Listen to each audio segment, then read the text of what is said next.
a little quiet in here. What'd I miss? What'd I miss? What's up, everybody? Everybody. Nobody's here today. Everybody's gone today. Rhino. It's good to see you, Mark. Emilio. Is it? It's not that early. Come on. What time is it? It's like 7:45 in California. Wake up, get up. Come on. It's Tomat time. Let's go. Come on. We got things to review. Holy crap, this microphone arm is getting loose. Sorry about all that noise. What's up, Javadan? MEPTech. It took us a little bit. Everybody's waking up late today. Good to see you all though. Punji, how you doing with the toes? 3:45 over there. See, that's what I'm talking about. It's 5:45 in the afternoon. What are you guys talking about? Sleep. I want to sleep. I was so close to napping like an hour ago. Gosh. Oh man. Today trying to get this. Ooh, excuse me. Getting this last video published. It's already kind of late. It's a couple days late, but trying to get stream stuff together and the video done today, and like, it was a long day. Okay. All right, guys. You got to be that loud. There's people playing football outside at the mosque. I didn't know people play football at the mosque, or soccer, whatever it may be. Something with a ball. Wouldn't expect it. You've already done your day's work. Samesies. Samesies. That's why, like all Mondays, I'm here to chill, chat, hang out with you all, and just kind of talk about games. Of course, like almost 99.9% of the time, we're talking about Star Citizen today.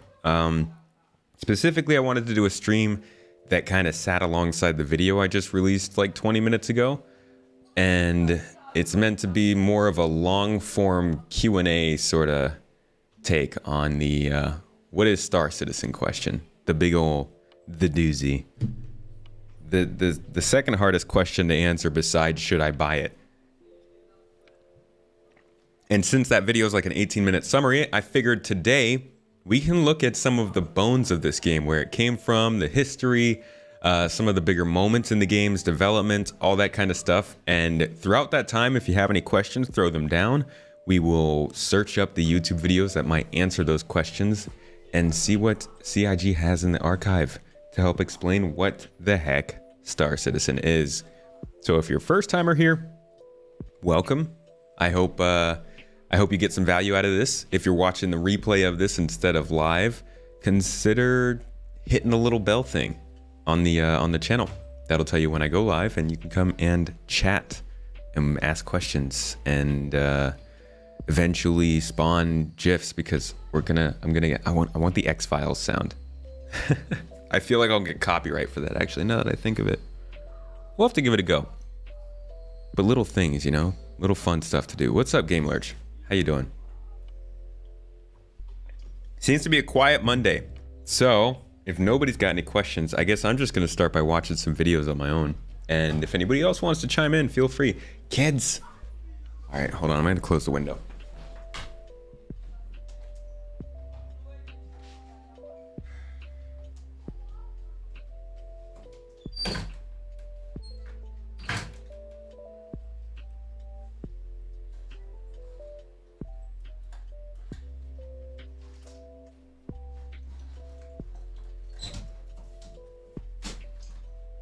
Jesus, why is that process so difficult? At least I have a fan. All right. That window was impossible to close. You think Chris Roberts is trying to get us living in space with jobs and recreation without actually getting us into space? You know, the man, I think he obsesses just enough with more features that might be true. It's like, what's the ultimate feature, Chris? I don't know. Real life space stuff? Come on, Light. All right. I'm all kinds of unprepared today. I'm sorry. But hey, what'd I say? Everybody else was late. What is the name of my org? Garden Interstellar Initiative. You can actually go to that org. Darn it, I didn't change up. I should have a message on there. We are now, as an org, back open up to recruitment.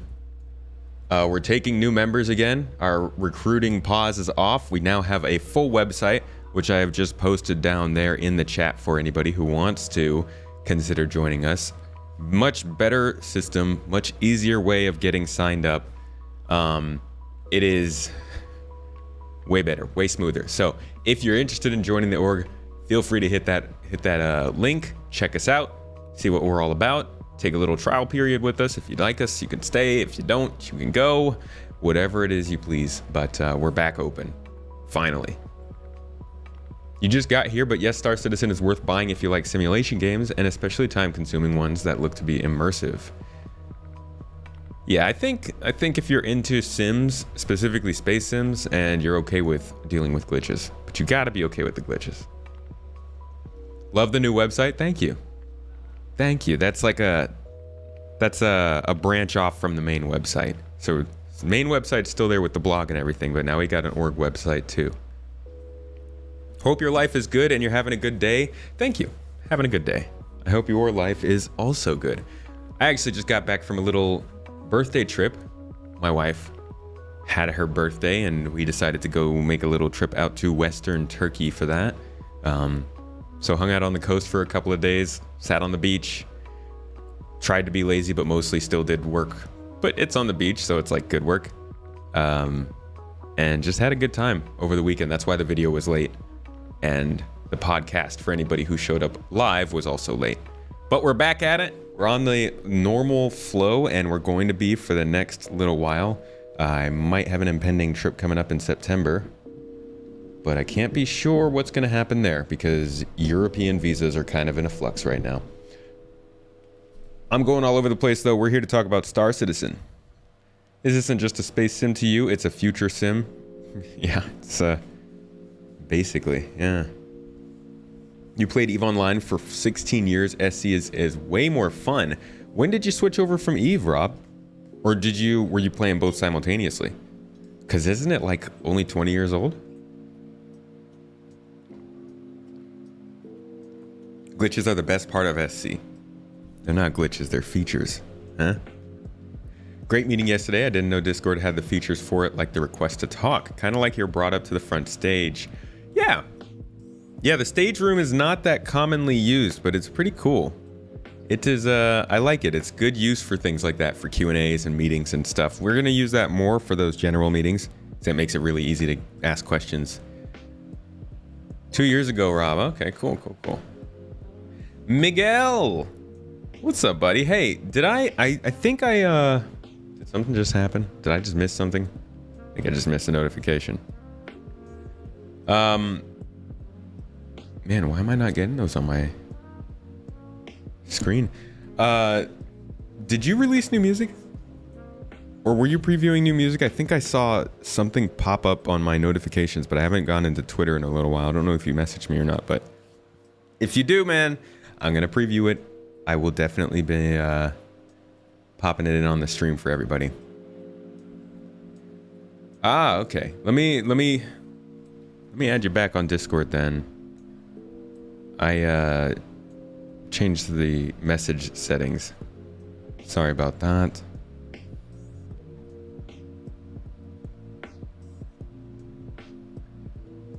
You are an ED fugitive, Javadon. When did you come over? In the last year? With all the other fugitives? No, not all the others. But a big rush of fugitives, rather? Started playing EVE in 07. Okay. Oh yeah, it's like 2022 now. Holy crap. Jeez. That's a while. You played for 12 years, Frank. Stopped playing EVE when SC took you back. A lot of people have like a want for SC to be like EVE. Or rather, no, I think a lot of people have a reactionary dis-want for SC to be like EVE. That comes a lot from the initial influx of EVE players back in those days, 2013, 2014. I always find it funny to see that because I have no strong feelings either way.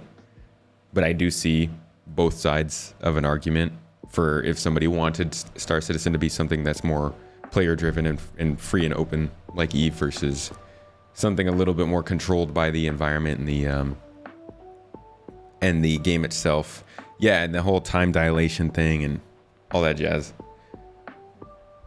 You've heard a lot of ED players are moving to SC. Something about them not updating it now. Haven't really been following. Yeah, they had a not great update last year. I mean, it's an update, but it didn't do what they wanted it to do, and it caused them more trouble than good. I think they, and after that, they kind of had this whole thing where they've now stopped the development on consoles, which alienated a lot of the player base that, you know, is only playing on console, and like it's just the last year's just been rough on them. I do really hope that they can bring it back, but I don't see it. I don't know. What's up, Rogue Duck? Astro, how you doing? What is the time dilation warfare? God, it has something to do with the way that, like, they slow down time or the speed of travel, and I don't know. Somebody else will have to explain it.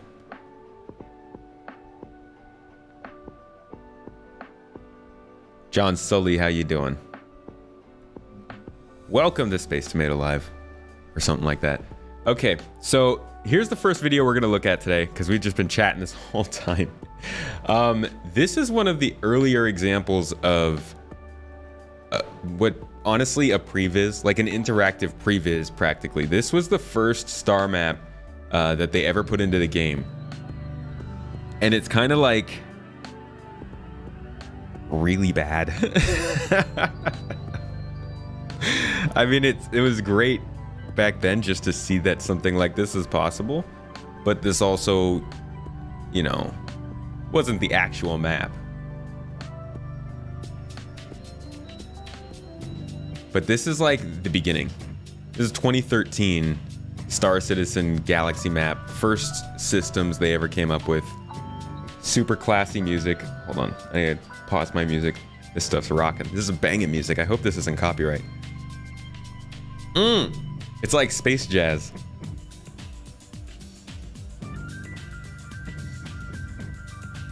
Ooh, yeah. Get it. Ruby, thank you for the sub. I appreciate it. Thanks for the 5 months. What are we listening to? So, what the cartography deck on the Carrack will be for? Yeah, this is kind of like it's the same idea. They have this on plenty of the bridges of larger ships, the navigation room of the Carrack.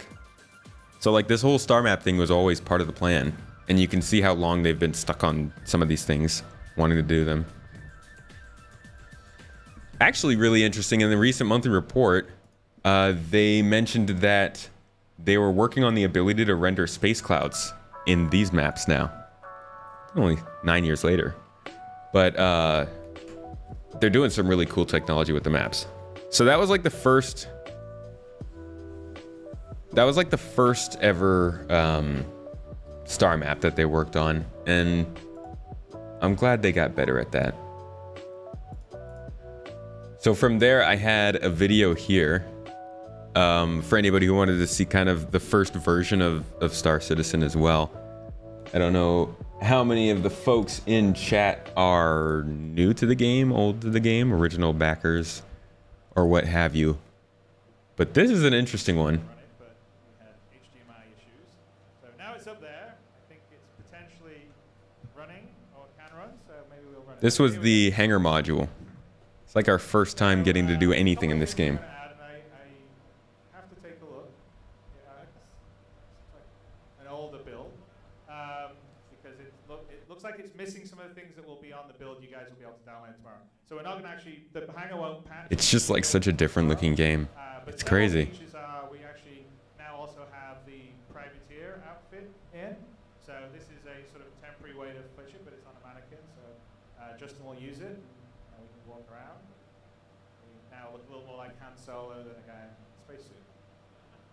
Justin, can you sort of use... Yeah, the hangars were literally like hold the G key down? just a hang. There was just a room with your ship in it, and you go and you'd just walk around your ship and look at it, and that was it. That was the game. Yay! Yeah, everything was different. The player models were different. Like the way the camera works was different. The running and walking animations were different. Unfortunately, we actually had this working back at the office. I think some of you that wandered around saw this, but for whatever reason, the build at the office The real reason console SC is likely isn't. their landing gear, but Oh, you're talking about getting getting Star Citizen onto a console. cockpit and everything else. Yeah, that's not gonna happen. This is, At least not anytime soon. it's built by Nathan Dearsley, who's our artist based in the UK. So yeah, this is basically all Star Citizen was, and then they actually showed us the trailer for Arena Commander at this show. Like, this was before Arena Commander. This is Said, so much to do. give me a fully loaded Hornet, and I'll shake the gates of heaven. Actually, no, this was after Arena Commander, sorry.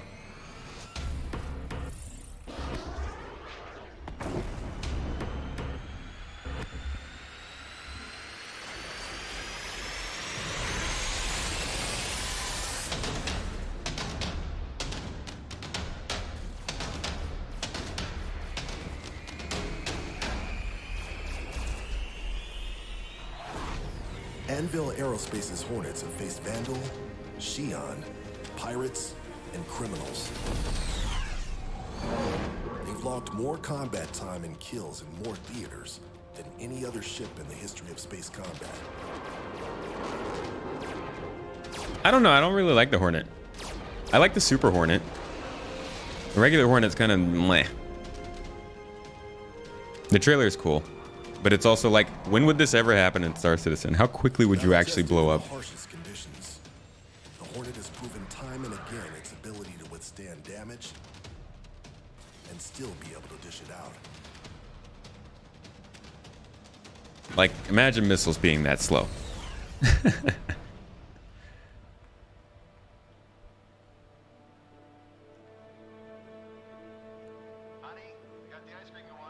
Yeah, if they got that. If they actually got, what's it called? Theaters of War With all the actually working and in a viable state, and then made the gameplay good and released that on consoles. Ooh! Oh boy. That'd be a lot better for them. Like, imagine that's like Battlefield 2142. 2042? Man, now they've confused me with the new one. Pretty sure it was Battlefield 2042. Yeah, 2142? I think it was 2142. I don't care. Whatever that Battlefield was. Like, imagine just a modern version of that, but with actual spaceships. Oh, please. For those who don't know, Theaters of War is a... another one of CIG's moments. Theaters of War is like this mixed arms mode that they were planning on doing, or rather they started developing in league with Firesprite, a team over in, I think they're either in the UK or France. Can't remember where. I think it was the UK. But the team at Firesprite was working with them on this kind of Battlefield style game, like almost like Arena Commander is, or Star Marine is, that you can play from the main menu in Star Citizen. But it was going to be more team oriented. You know what? Why don't I just show you all the trailer? It's like sitting here describing it, and we have YouTube in front of us. Oh, did they never actually drop the trailer for it? Okay, here's somebody screen capped what they did at CitizenCon. Here's a little demonstration of it.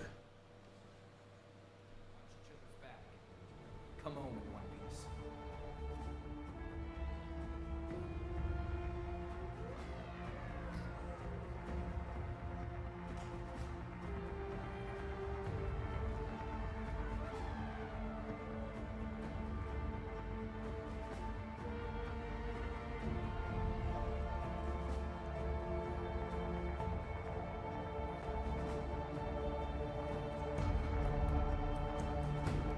Man, why did they just not have any sound effects with this video? All of this stuff has like no punch to me because it's just music. I can't hear the gunfire, the explosions, or anything. So, to be honest, when I saw this when this was back then, I was like, this doesn't look like fun. I was really hoping that over the course of the next couple of years, they would improve the FPS gameplay more than they have at this point. Unfortunately, they haven't. So it's definitely it's a pain point, because not only is it not as good or better than this. This version isn't even out. Never came out. Still being worked on, they say, or put on the back burner. Who knows? That's probably one of the worst mistakes they've had. One of them. Yeah, it's not a good presentation. Seems to be the backbiter since the company they had outsourced it to got bought by Sony. But the people that they were working on it with at the company, I believe some of them moved over to CIG. So they still had something, a team, a small team that was able to work on it.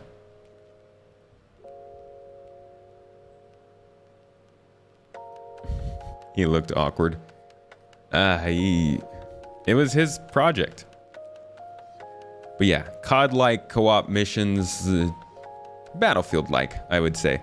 But that would have been cool if that had worked. I really wanted something like that. That'd be awesome. That'd be a great way to show off Star Citizen, and a good way to get in, get a little dose of what it has to offer, and get out. Unfortunately, that's a no. Hey Tomatoes, before my phone battery gone, we have 100 players servers now. I played it for a little bit. My server had 44 players and I don't know how to fly, but I'm happy with the news. I actually haven't been in any of those servers yet. I've been pretty much out of it for the past 5 days or so. It's been the last few weeks that's been true. I basically editing videos, live streaming, and then taking care of all this house stuff. But yeah, I'm looking forward to the 100 players servers. I don't know if that's going to go to live, but it's pretty cool to hear. I'm excited to get to see what we can do as an org with that many players. Theaters of War actually concluded a 79 weeks delivery last month for the narrative and Fire Sprite team. Whatever that means. It obviously will happen. It makes too much sense to not happen. It's just not a priority. Should you buy in 2022? No, buy in 2042 after beta 2.0 comes out. Nobody else cares about the beta though. I mean, like, you can't even, did I title this that? No, yeah, I didn't. See, I don't like to title things, what should you buy Star Citizen? Because I don't think anybody should answer that for anybody else. I mean, you can tell that to somebody you know, but you can't tell that to people you don't know, right? Did I see the 114 people video in the 890? No, I have not yet. By Morph? Haven't seen that yet. 100 players from your org? I only have like 40 and only 7 people play with each other. Yeah, our org is fairly like low. It's low activity right now. We're making a big changeover. But we just kind of consolidated a little bit. They had an avocado test a while back, but people had single-digit frame rate. Ah, yeah, for Theaters of War, that was bad. You can and will tell that to everyone. Buy Star Citizen. Shut up, Martin. Don't tell people that. All right, here's another little throwback. The Time Machine. Star Citizen 2.0 gameplay trailer. So we have 4.0 coming up now. And we have, let's see, 30. 3.0 came out in 2018. So this was 2.0, and this was 2014, I think. 2015. This was the first time we actually were able to, like, go into space. Or besides Arena Commander. Like, the first time we were able to actually explore and stuff.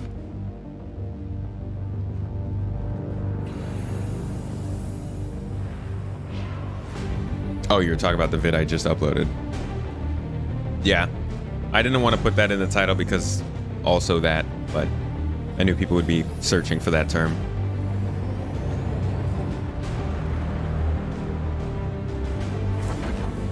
Ah, the old quantum travel.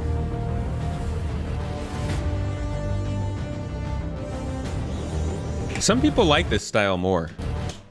Like, this looked good, but it also wasn't actually planet tech, so the planet in the background isn't real. It's just a image or display. But I know some people, I think this was supposed to be, I think this was selling. I can't remember for sure though, but the model was really cool. I hope they bring something like that back with a giant crater like that, because it looks really sick.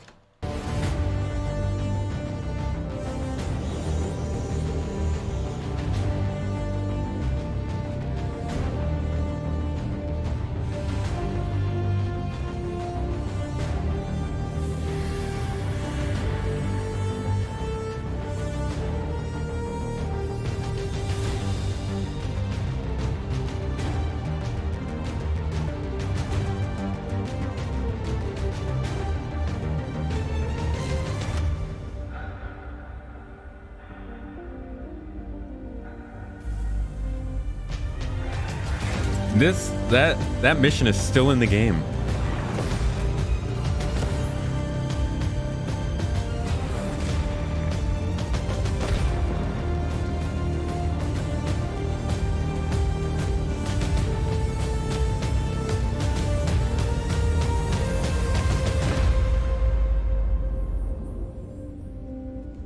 The old tiny little like bones, skin and bones cutlass from before. How you doing, by the way, Grumpy? How's it going, man? Hey, we gotta talk about this this week. I'm gonna send you a message, like sometime soon. Keep an eye on your inbox. If you play, can you join? I won't be playing today, but I'm gonna be having org play sessions all week during my streams. I'm gonna be doing a subathon on Friday, and we'll be doing a bunch of org play then. And if you would like to, you can come join with us. Sign up for the org. gii.spacetomatogaming.com. We finally have a website. Whoop whoop. You tend to go the route of let people know that they should play for free. Try the free fly times beforehand, and then see if you want to buy the game. What's up, Nova? Thank you for the hydration warning, my friend. I always forget to drink some water, but this time, actually, I drank like all of my water already. It's wild to you that people ask if SC is going to get left behind graphically. It's been evolving the whole entire time. Yeah, people, I was going through YouTube comments today. For those of you who are on like Twitter or on Discord, I definitely put a couple of the comments I found in there. But I came across one today that was like, it was something like, why does anybody care about this game? It's gonna get passed up by every other game in 2 years. And I'm like, bruh, how is that even gonna happen when they won't be done building this game in 2 years? Like, people keep saying so much stuff that's so pointless. I keep saying it. I know I'm like a broken record, but the dialogue surrounding this game is just so hopeless. It's ridiculous trying to talk about this game in any sort of context. I love the podcast because it's always such a very simple way to have the conversation, and it's super controlled. But like, looking at the way that people try to talk about this game, is like there's 3 responses every time, and it drives me nuts. Buy now, regret later. Keep going at it, Martin. You're gonna get them. Will capital ships be flyable soon? Depends on the capital ship. I don't know if the merchantman counts as a capital ship, but I think the 890 jump does, so technically that is. But I would guess that like a ship like the Idris won't be.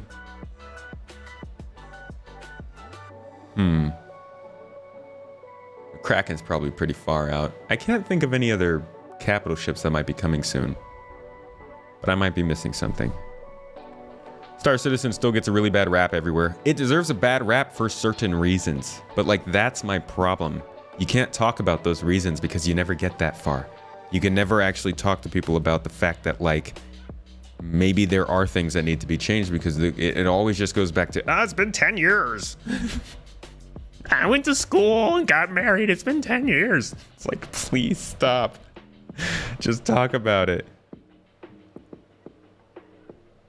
How's the heat in Turkey? It's actually pretty nice. We live right on the water. Like, I could see the Black Sea from here. So we get a lot of really cold air coming off the sea. So we get a good breeze. It gets hot here and it's humid, but for the most part, it's pretty cool. As long as we keep all the windows open. Is a merchantman considered a capital? I don't think so. But it seems it got pretty big. So I don't know. That's one of the things you like about the content, addressing the trolls without devoting too many calories on them. Yeah. Yeah, I try not to let them live rent free, but you know how it is. It's you know, the most annoying thing is that YouTube Studio, when you open your app to see how your videos are doing or to upload or change content, it puts the last 3 most recent comments. And the three most recent comments can be anything, right? So it's just a wild card of things that'll pop up in YouTube comments and be sent right to your YouTube home screen. And sometimes they get to you. Sometimes I feel like YouTube purposely is putting the inflammatory ones out there because they're like, yeah, creators, yeah, get involved, get triggered. Other games take 10 years to make, but they will be in closed alpha and most won't hear about the game till beta. I'll never point to other games because, like, at the end of the day, Star Citizen's not really like other games. I mean, there are a couple other games that are built kind of similar. No Man's Sky is definitely one of them. Eve, I feel, was at least kind of one of them. But like games that aren't necessarily just done, they just keep growing. And I mean, it doesn't matter how long it's taken if that's the case. Like if they're continuously building it, the only thing that's really going to matter is whenever we go live, like whenever they stop wiping. And from now until then, everything that we encounter, everything that we do is just trying it out early. Like you don't have to jump in. Most people shouldn't jump in. And yeah, it's interesting and it's cool. And I think certain people will really enjoy it now and should jump in. But like most people should just forget about it and wait until it actually is no more wipes. Up until then, we're going to have plenty of good gameplay. Like, I'm not going to lie. We're going to have tons of fun. We're going to have tons of glitches. We're going to have cool playtests of more than 100 players per server, or server meshing, or persistent entity streaming, or base building. Like, we're going to get to try out all these features in the meantime. And it's not going to be the greatest environment. It honestly, it never is. It's freaking glitchy. And sometimes it's pretty crappy. But it's fun, and it's worth the money for us. So like, why rage so much about it? Just chill. Just chill. Don't put money in. That's what I tried to put in my videos now. Just don't do it. What's up, Dr. Cryptics? You think we'll see more industrial and mercantile type capitals come in before the big warships? I'd like to see that more. I hope they do. SE has the issue that it wants to innovate and become better with each new technical aspect that gets released in other games. That's mostly what's keeping it in development, because they want to make it better and better and better in each new technology. They certainly add a lot of detail to features that don't normally get a lot of detail. When wipe? Probably this week. They're reworking on ships for the physical damage and components, yeah.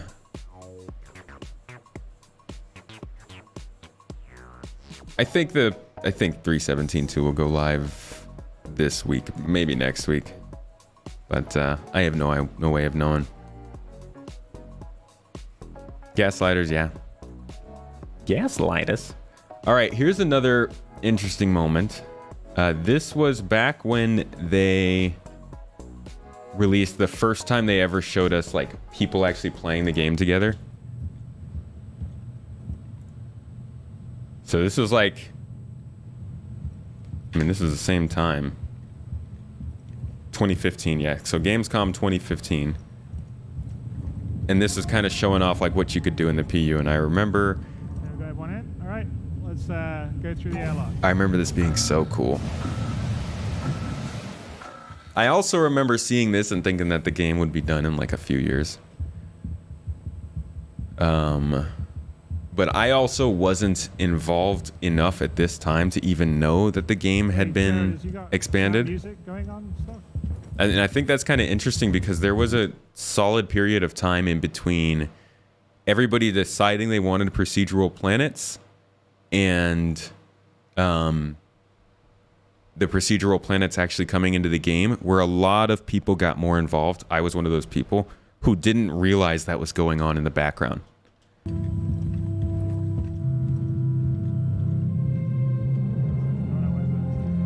Is there a way to check out how many hours you have in game? No. I use a custom timer on my computer for that. This is what they sold. Before this time. By this time, they had already changed the idea of the game.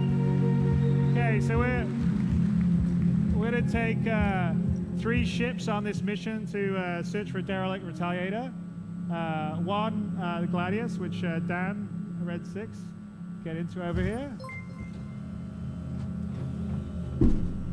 Ouch, my ankle. So they do this whole mission. They get up with all the ships together. Holy crap, is this the Cutlass?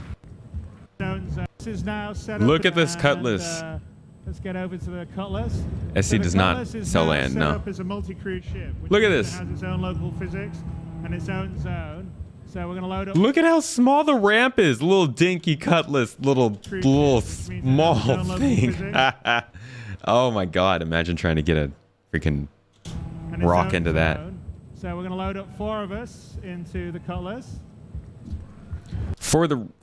Just for clarification, Star Citizen has never sold land before. They have sold the ability to claim land in the game, but they haven't actually sold the land itself. They sold like some kind of a beacon that you would eventually get into game, and then you could take that beacon somewhere and then call that your land. But I don't think they've ever like said, hey, you get this plot of land, that's yours now. It's amazing. It had a tractor beam in the back. Is it not still anymore?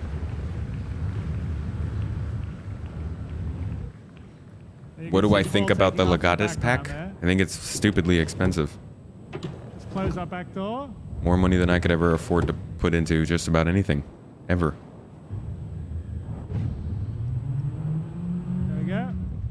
Let's sit down, and Andrew's going to get back in. He's going to get into the front of the. Go to red 1, please.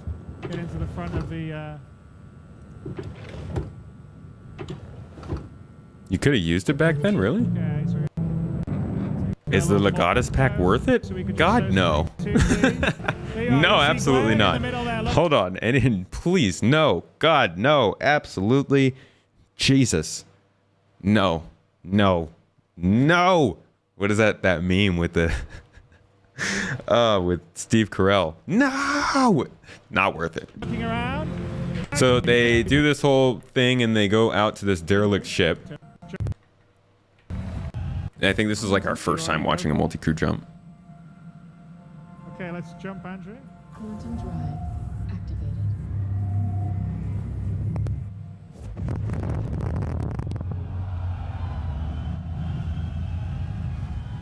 Show us what, Frank?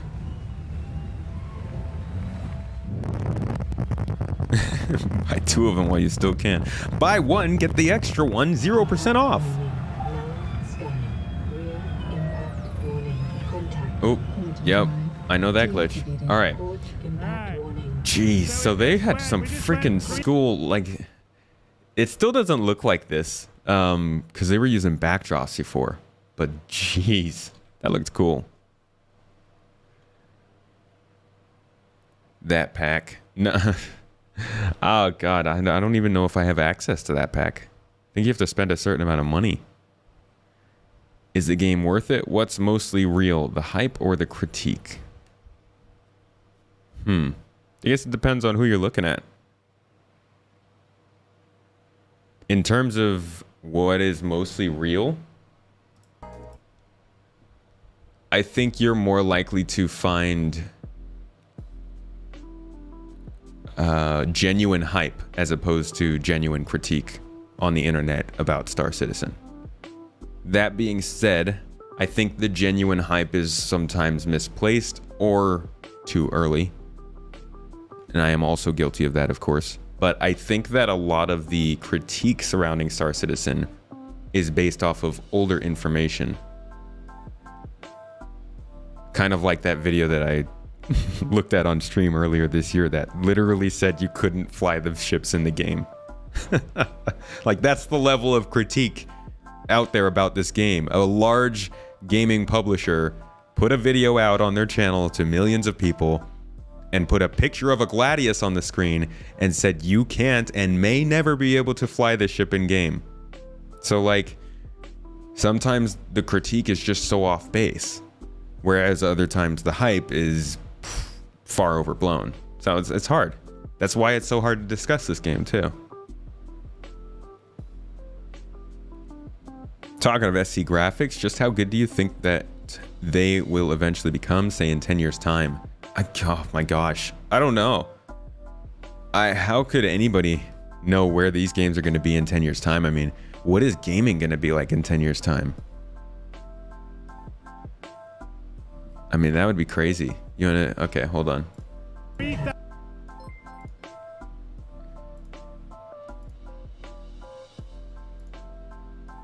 Let's see.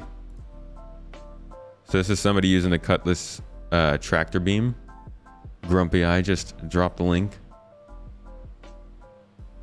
Try free fly and see for yourself. Yeah, it's the best way to do it. Real is the rage, but you'll enjoy the game as well. You can't even make useful guesses about gaming graphics in general in 10 years. Whatever happens in 10 years, the difference in lighting is probably going to be mind-blowing. I can't wait to look back at what games we thought were cool now. Actually, no, I'm not going to say that, because you know what? Games from 2012 still look good. Okay, even some that haven't been updated for anything, like Deus Ex still looks pretty decent from back then. What was that? Human Revolution, I think, came out back then. Mass Effect 2 still looks pretty decent. No, that would be Mass Effect 3 at that point. Like, games from 2012 are still looking good. 20 years ago, that's a different story. So I don't know how much better games are going to look in 10 years, but we're like right on the cusp of getting much better lighting in games. I mean, we're already seeing it with ray tracing technologies and global illumination and stuff like that. So I'm guessing in 10 years, we'll have that, boom, you know, down solid. Like even the smallest of small games are going to be using some of these new lighting techniques. And lighting is the best way to improve visuals from what I've heard. So yeah, I think games will look a lot better. But that jump might be closer to us than 10 years. So here's the utility, the tractor beam. It actually worked.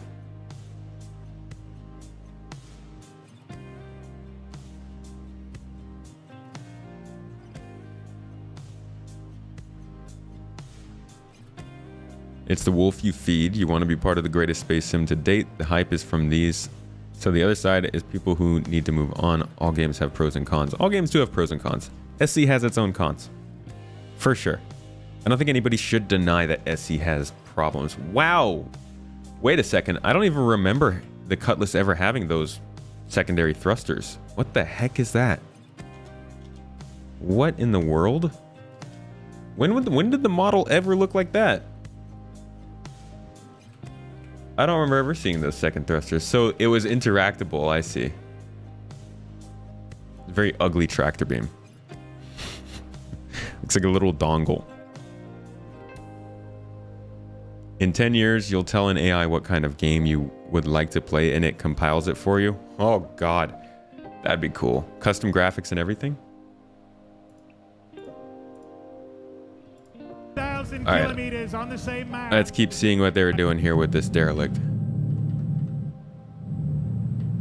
So keep in mind, like, this is 7 years ago, right? They were still obsessed with the idea of making derelicts a central part of gameplay. They've been working at this for such a long freaking time, but it kind of goes to show how somebody will like put out a concept trailer for a game, and then what's happening behind the scenes is they make derelicts.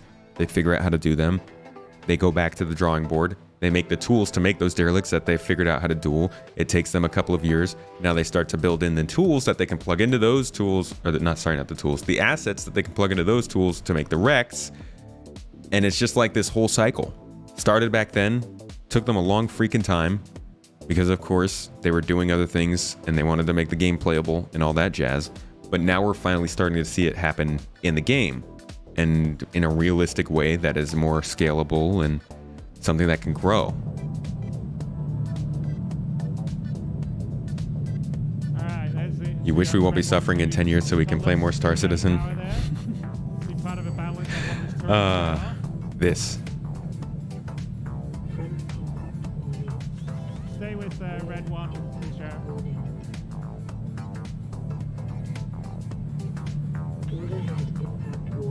Star Citizen's problem is they're sticking with the same engine. So, okay, I think the project would die if they switched engines now. Glenn, you're gonna get up. Glenn! Can you guys believe Glenn was there back then? Holy crap, Glenn's just been around.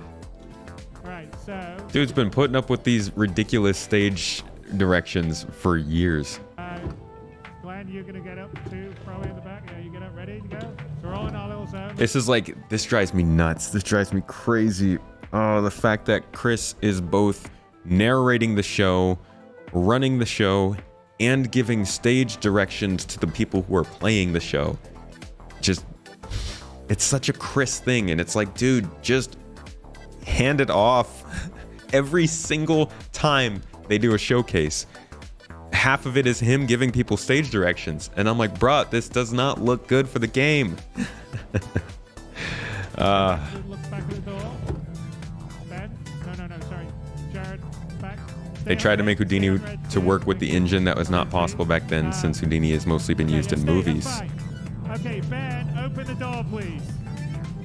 The engine can be iterated on. The red one. Indeed. They can hire another team to migrate to... They can hire another team to migrate to Unreal Engine 5.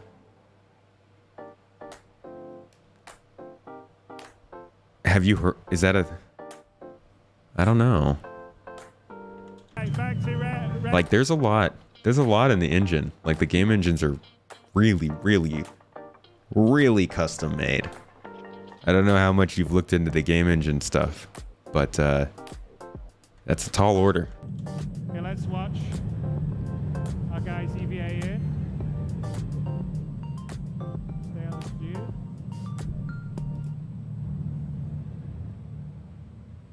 Okay, cut to the view of, exactly, so we can cut out to the other view in a second and get in here.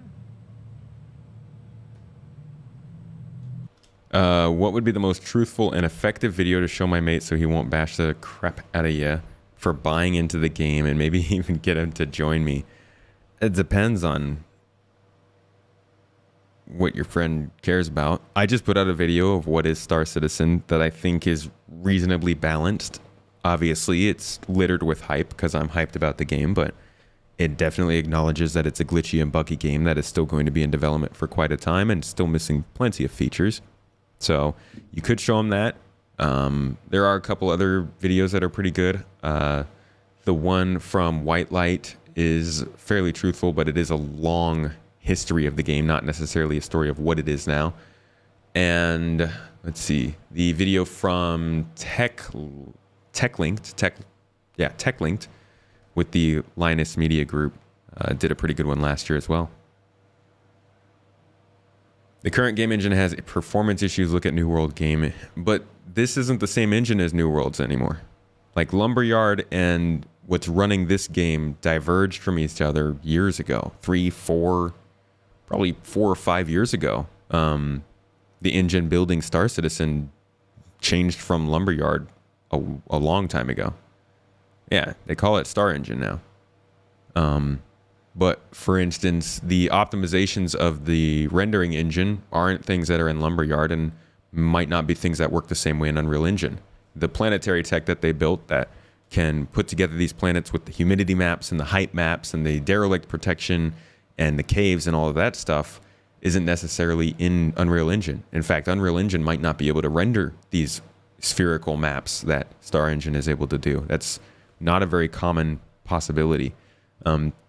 Despite Star Citizen feeling very broken and unfinished at times, that is not indicative of poor development. It's indicative of incomplete development. And what they're doing is still considered to be very, very impressive work, but it's not coming together in an impressive way yet. And just because it's not working well doesn't mean the best thing to do would be to replace it with something else. I don't know what the best thing to do would be. I'm not a game developer, but I've watched this enough to realize that more time doesn't necessarily equal better results, and more money does not also equal better results. A lot of times it's about a good plan, which Star Citizen has struggled with in the past, but it's about a good plan and making sure that the different components in that plan come together when they need to. And you know what? I think next year is one of those times when we're going to be able to judge them on that. And we're finally going to be able to look at them and say, hey, server meshing is here. What's going on with it? And, you know, if they don't have anything to show, well, then I think that's finally the time when we can start to sharpen the pitchforks, you know? You're new to PC gaming, but you don't remember the last game that had this much player engagement in alpha. It's a unique kind of thing. Definitely definitely not a normal situation with the game. This is the first MMO for a lot of people, myself included. Maybe Star Citizen 2, UE5. God, Star Citizen 2. Coming to you 2060. Oh my gosh. Also, CIG isn't gonna give Epic a cut. Pie, yeah. Yeah, that's fair. Sharpening pitchfork now. You're gonna be sharpening for a little while. How's it going, Anno? You still dealing with COVID, man? Dude, I'm sorry. Thank you for still hopping on. Will I still tomato pitchforks? Yes, the Tomato Pitchfork Emporium. Unicorn, how you doing? Let's go back out to Andy, red one. I think you need to get in, right? Let's go in, red. So we're going to go in. We've got to figure out where to get the gravity on the ship. Tarkov is kind of in the same situation, but Tarkov's done a really good job of kind of optimizing and getting up to final game state, right?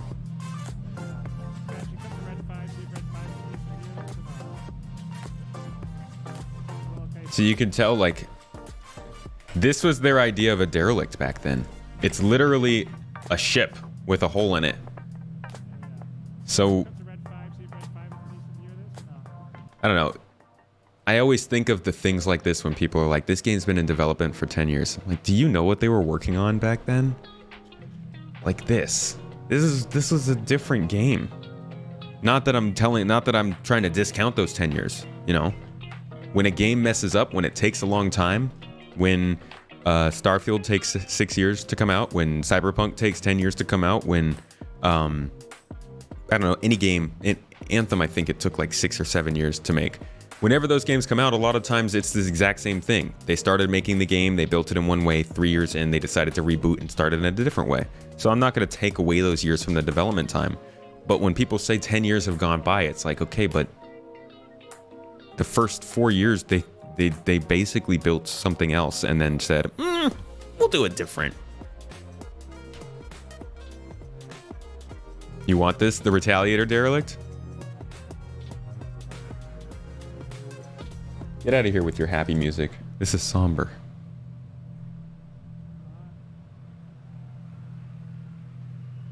Enjoyed the pirating discussion from the podcast? Thank you. Okay. I thought it was a good topic. This is going to enable the gravity in the Retaliator.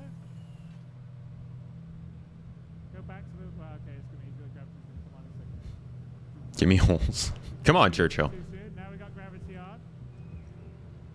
They had to rework the engine and create tools to help, and now progress is going pretty good. It's getting better. It's getting there. So we need to restore the power as well.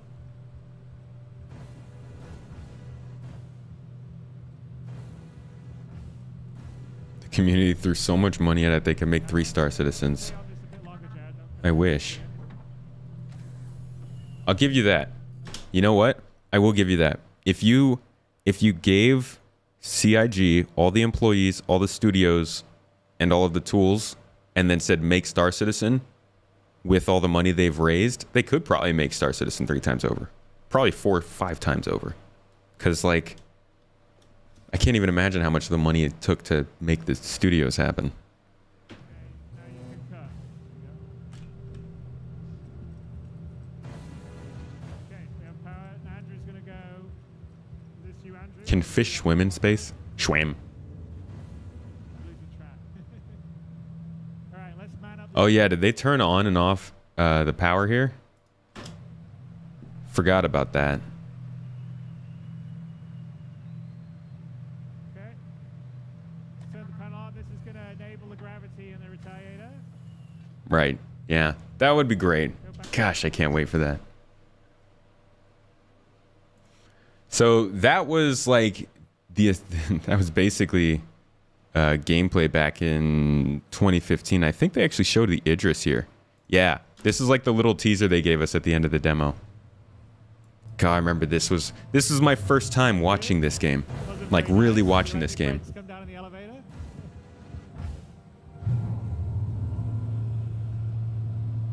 There we go. All right, so we brought the Retaliator home. Right here on the pad. Takes about 84 million just to run things.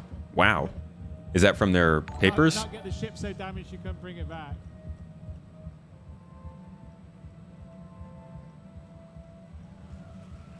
There you go. And anyway, so that was the whole idea at the end of the scale, bringing back this ship. Look up at this sky. Yeah, there we go. So, and we can look at it from Red 5 too.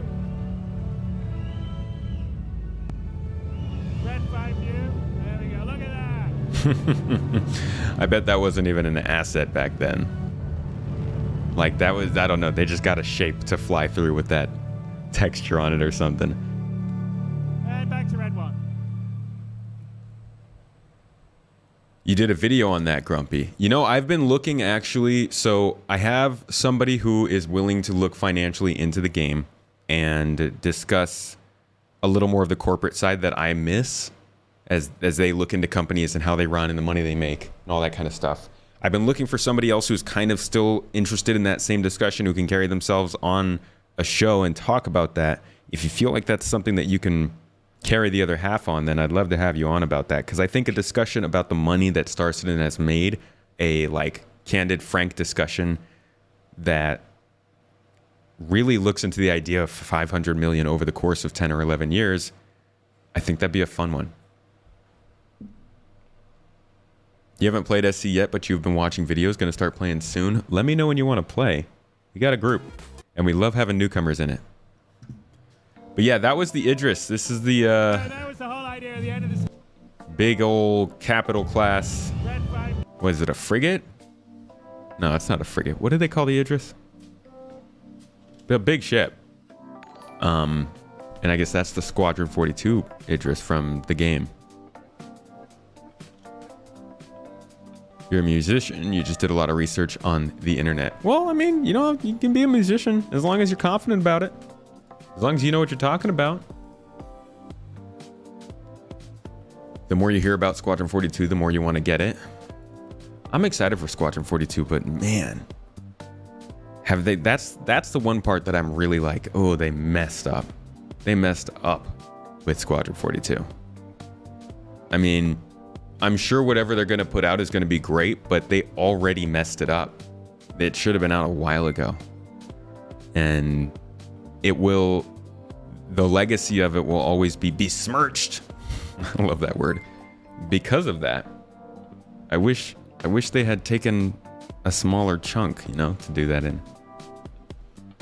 All right, here's another quick trailer they released in 2014. I promise we're about to get to newer info. This was their FPS demo, which got completely scrapped because of miscommunication.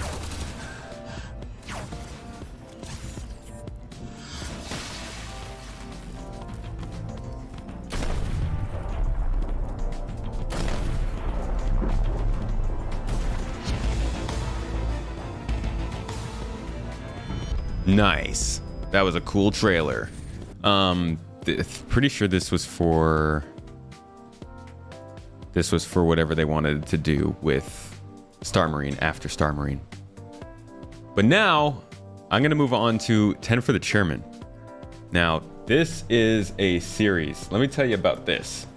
I actually don't know how 10 for the Chairman started, but this was probably one of...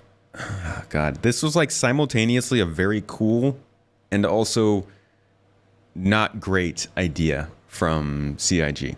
Very cool because, like, of course everybody wants to hear their thoughts of the CEO of the company that they're looking into, that they're working on.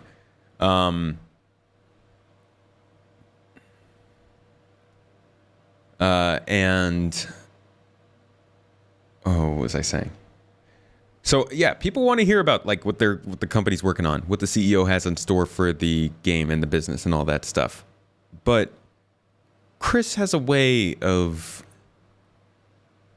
if something sounds close to what he wants to do in a game and somebody asks about it, like let's say Chris wants to do like capes. Some armor wants to have some capes on it, which we have in the game now. And somebody who said something along the lines of like, I don't know. Is there going to be... Is there going to be cloth simulation? He'd be like, yeah. Well, we're not doing it yet. It's something that's going to come down the line. But right now we're working on the basics of cloth. And one of those things, one of those applications is capes for armor. We think that's going to be really good. And then, past that, we're also looking in allowing you to have tarps that you can put over your ships when you land on a planet. You'd be able to tie those tarps down maybe so that you can keep it from getting some of the wear and tear from the planets you land on. Because what's going to happen when you land on a planet is that the dust is going to cake onto your planet. It's going to get really dirty. And, if you end up getting a dirty ship and you fly to a mission giver and they see that ship, they're going to tell you, well, hey, you know what, that's... I don't really trust you. You don't keep your ship clean. I'm not going to give you the job. And in that case, then that NPC is going to give that job to somebody else. And that other person is going to get a counter mission against you. And you kind of like, you see, it's like you keep going and you like climbing a ladder of features that all branch off this one thing that was asked about. And I think that's what happened a lot of in 10 for the Chairman, at least. Maybe not quite that obvious, but we got a lot of features confirmed from this video series, and I think there were probably things that could have been mentioned a little later. So this one was with Chris and Tony Zurovic, which is just, that is a duo. So we're going to look into this question, though, about cargo loading, and this is from 2017, so this is 5 years ago. The kind of things they were saying about cargo loading development. Most popular question. Steve Apollyon asks, are there any plans on cargo loading of the bigger ships, such as the whole series of ships, and is the loading at a space station or even planetary going to be automatic, or will we have specialized small cargo loading ships similar to Argo to load manually if we choose to, similar to the Argo? Yeah, we have talked about the fact that we don't want the larger ships to basically just park it, click the button, and it's done. That these larger ships that have vast quantities of materials would actually take a significant period of time to unload and may result in missions for NPCs and/or other players to actually undertake. We've actually got a pretty comprehensive design right now, but we're still iterating through that because we actually want to unify some of the functionality for loading and unloading so that it's the same basic concept on the smaller ships as on the larger ships. And right now what we've actually got in the design stage is something that works, I think remarkably well on the smaller stage. It just doesn't scale so well when you start talking about several orders of magnitude more materials and how you don't bottleneck in terms of getting potentially dozens or hundreds of other smaller ships to basically extract those resources. So we're still refining exactly how that's going to work, but that's the general direction, is that there is going to be commonality in terms of you will have the ability to work at a very localized scale, and then you'll be able to scale that very wide so that there's content for a large number of players and or NPCs on these bigger ships. So yeah, but are you answering whether it's automatic or not? So like the way I was viewing it is that, and I think that we maybe have this as a later question in the series, but when you go like on a sort of a big space station, like a big sport, like if I have a big container ship and I pull into the port of LA here at Long Beach, there's a whole setup. There's longshoremen, big cranes, and there's services, and the crew of the container ship don't actually unload the containers themselves. There's equipment that does it, and there's people that are paid to do that. And I would say that in general, in sort of the bigger sort of spaceports, you would have that same kind of setup where you would have the ability to unload the bigger ships, unload the containers. Potentially, we've talked about having the ability for players to sort of play the part of a longshoreman if they're running around in a largo and taking off a container from a Hully and dropping it to another place and doing that, or having AI do that. And then there obviously will be cases where, which is probably a later question we have here, but there'll be manual unloading of cargo where you don't have the sort of big services, you know, like if I just had a ship and I was off the coast somewhere and there wasn't a port, then obviously I would have to be doing it myself. And with so a mule, I think we've been looking at ways that you have the sort of automatic option that's the services provided. Automatic option when appropriate, but the fidelity so that on these smaller ships you can actually, and this makes for much more. They both talk.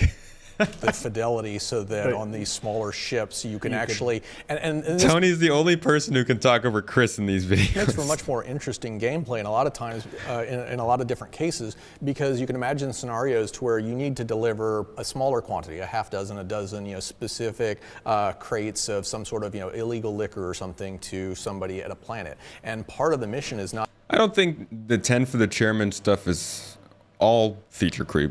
I do think that there were times when he probably said things that were not yet confirmed features, but I think 10 for the chairman exposed a lot of information that people probably weren't ready to hear because it was so far off. But, you know, that's what happens when you put the CEO of the company out in front of everybody who wants to play a cool game and say, hey, what do you want in your cool game? That's why it is both a cool and kind of idea, you know? Not just, well, finding where to procure this stuff and then getting. Oh yeah, sorry. The title of this is 10 for the chairman, Professions in Alpha 3.0. Through, you know, getting through customs without being detected. But once you're actually on the planet, now you've got to take these crates physically to that guy before he's actually going to, you know, give payment. And so all of a sudden you start to get into a much more localized problem where you're trying to avoid security guards, or else you're going at night because you may be. I think we have a question that basically answers the same thing a little later on. But well, you threw everything off because you reversed everything. I went from the big. All right, let me find another question that they answer. Let's see. Here they talk about reputation. To effectively perform a job, will we need to qualify for them beforehand, like earning a certain amount of rep, or will it be easy to get started as having the right kind of ship? So we were kind of discussing this on the previous question about moving professionally between professions fluidly. So to do a job, you know, like if I just want a cargo haul, you know, if I've got a ship that can take cargo, I'll be able to get basic cargo missions. Oh man, freelancer. I'm still like when I was going through those comments earlier today, I was talking earlier about like the YouTube discourse about Star Citizen and stuff. Somebody was actually saying it's taken 10 years for Star Citizen to make one star system and all this money, and they, you know, obviously they're going to fail. And then they were like, look at Starfield though. Starfield has only been in development for a few years. They're going to have 1,000 planets, all handmade, with tons more locations than Star Citizen. Like, that's the discussion people are trying to have about the game. He's talking about a game that's not coming out for another year, possibly, that we don't even know about. Like, we don't know how they've made their planets. They've said nothing about the planets. They've shown us nothing about the points of interest. And, like, that's the arguments that are made. It's crazy difficult to have a straightforward conversation. It's so dumb. Ah, God. I wish some processes were more fluent, like you got standard interactions that don't go through slow animations. For instance, sitting down on a chair. Yeah. I would like if they give us control over that speed warping technology that they talk about for animations, allow us to speed those up. If SC was in its own little corner and no one cared, then came out of left field, it would be a hit because that's how the brain seems to work now. Yeah, you got to keep things hidden until the last minute. You'll believe all those Todd Howard promises when you see them. Now, I am somebody who is excited for Starfield, but there's no way I'm going to assume that Starfield's 1,000 planets are handmade. Like, what? That'd be crazy. Legacy Killer HD. I haven't heard that name in a while. But if you want to get the more interesting or the more lucrative ones, then you'll have to sort of build your rep up, whether it's going to be with the Merchants Guild or someone that's a cargo broker or something like that. That, much like the mission giver that we sort of showed at Gamescom last year, we'll have characters out there that will be giving you sort of higher grade missions that pay better, that are maybe a bit more interesting, a bit more challenging.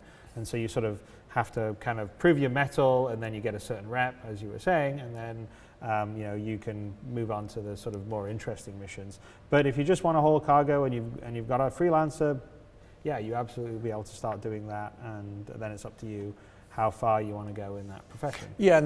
So reputation was always a thing too. No, that's something we've known, but they were definitely talking about it back in 2017. You don't get the anxiety about the game's perception. For me, mainly, it's just because, like, however the game, because my brand is, my channel, I guess, is now so closely tied to the game. Like, I do cover Starfield a little bit and other stuff, but I'm mainly Star Citizen focused. So the game's perception means that I'm getting, like, a bunch of nonsense flung at me constantly, and it gets annoying. That's really where it comes from. Because I also really would like to expand the amount of people who are putting their opinions in. Like I said before, like a couple weeks ago, I've been trying for like over a year to get somebody who perceives this game as being not what it is, who doesn't know much about it, who has heard that it's a scam, who has seen some of the stuff and has come to the conclusion that it is a failed project. I've been trying to get them onto a podcast episode because I think that's an interesting insight, but every person that I try to reach out to about it is either very standoffish. One person was pretty insulting, or they just kind of ghost me after a little while. Like, they're like, yeah, I'll do it, and then they just stop talking. So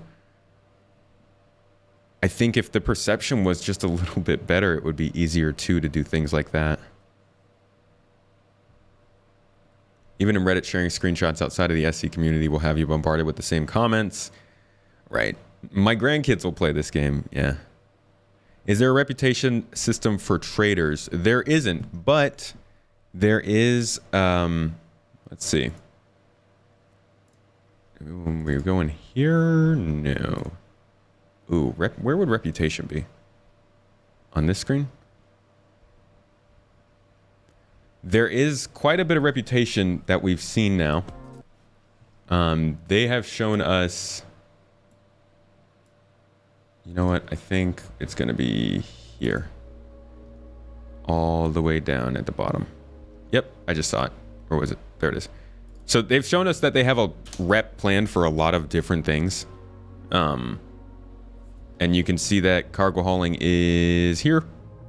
Is that visible? Am I blocking that? Nope, that is visible right here. So these aren't confirmed. They're not saying all of these will be in the game, although I don't see any that I wouldn't expect in the game, besides maybe like... No, these all look like they could be in the game. So they're developing the reputation for different things, but I don't think we're going to get it until we get missions that actually have to do with it. And cargo hauling missions seem to still be a ways out. I'm Cyberpunk 2077 streamer. Did I ever tell you about the Cyberpunk channel I started on Twitter? I actually got some steam. It's not like you're hawking NFTs. I mean, CIG was making NFTs before NFTs, right? Will GII ever be pirate friendly? I'm asking because my org is anti-pirate, anti-murderous. So we are, when you say pirate friendly, it depends on what you mean. We don't allow people to pirate other players. However, we do allow people to take part in criminal activities that are linked to the game. that is only true up until the game starts to affect the organization rep because of players. So for now, we allow players to take part in any of these illegal activities that CIG is throwing into the game to test, because we want everybody to be able to test everything in the alpha. But once that starts to affect the reputation of the organization, then we have a problem. Besides that, we are completely no killing. We don't want people to be killing other innocent players. You can do bounty hunting, you can track down criminals, but you shouldn't be killing other innocents, and you shouldn't be like stealing from other innocents. Basically, don't affect other people's gameplay is our stance. Yeah, I just posted a video. It did start out doing really badly in terms of views. Maybe it wasn't showing up for people in the sub feed. You feel pretty scammed after every Star Citizen session when you fly one of your many crazily detailed ships. You don't think it's necessary to convince people it'll be good? Word of mouth and launch momentum would take care of that. Don't have to convince people it'll be good. Just like to keep an open mind, maybe? Kidnapping rep, yeah.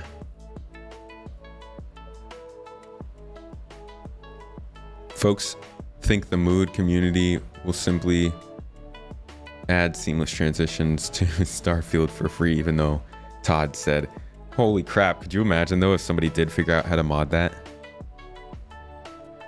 My org is called GII. If you'd like, I can drop the name for you right here. GII.spacetogaming.com. That'll take you there. We don't have all of the branding done yet for the main page, so it's not going to tell you everything we're about, but it is the central place where you can go to sign up and get all involved. In fact, let me give you a little preview of it. So this is my org. This is our front page. It's very bare because right now it's basically just taking the place of a web app that we're using for member management. But over time, this is going to be the central place where everybody in our org can go to see all the stuff that's going on, get involved in events, sign up for new roles and jobs and things like that. We're working on it slowly. It's early days. This is GII 3.0, Alpha 3.0. But you can already kind of see the bones of it. So this is my profile, and everybody who's in the org gets a profile. And you can see what they do for the org. You can get you can see like their interests. So our players can all select the interests that they have in the game: dogfighting, ground flying, photography, all that kind of stuff. And then you can also, over time, get to see a career, which will show you the ranks that you can be in, how to get those ranks. It'll show you your current rank. You can sign up for different little roles, like a guide role, or tell people that you're a noob. In the future, will allow you to get promotions through here, and all this cool stuff. So we're working on a little custom site for our org so that everybody can get this, because CIG doesn't. And yeah, if you're interested, I just dropped the link in there for everybody to see that and to get involved. We've been like paused in recruitment forever, so finally. Whoa, we got raided by Super Mac Brother. Woo, buddy. Dude, how's it going? I can't believe I missed that. Thank you so much for the raid, man. What's up, everybody?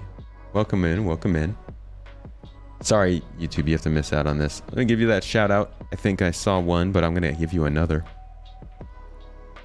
Good to see you. Hello, Captain Carrot. How you doing? You know, we have some carrots here. You might find some friends. Good to see you all. Successful games get criticized. I read takes that Elden Ring was terrible. I thought SC would be more niche because not everyone thinks taking 7 minutes to fly out of Atmo is cool.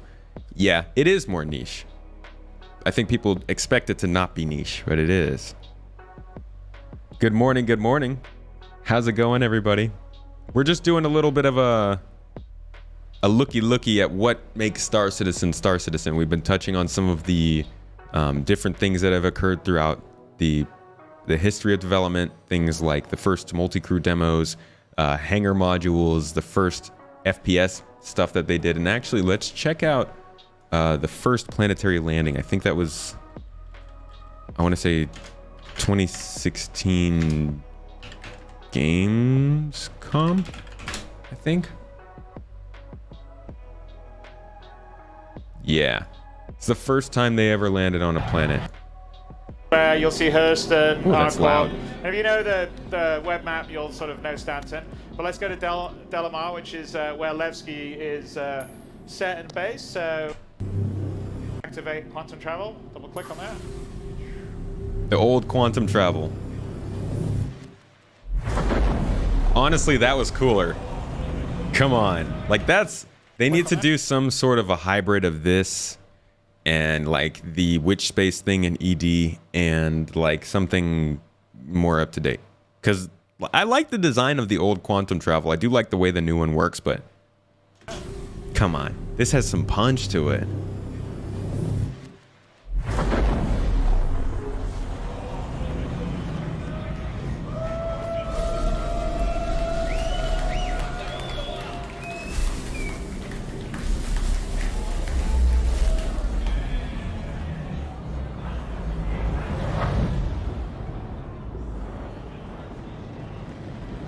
So here we are. Just this is the upper orbit station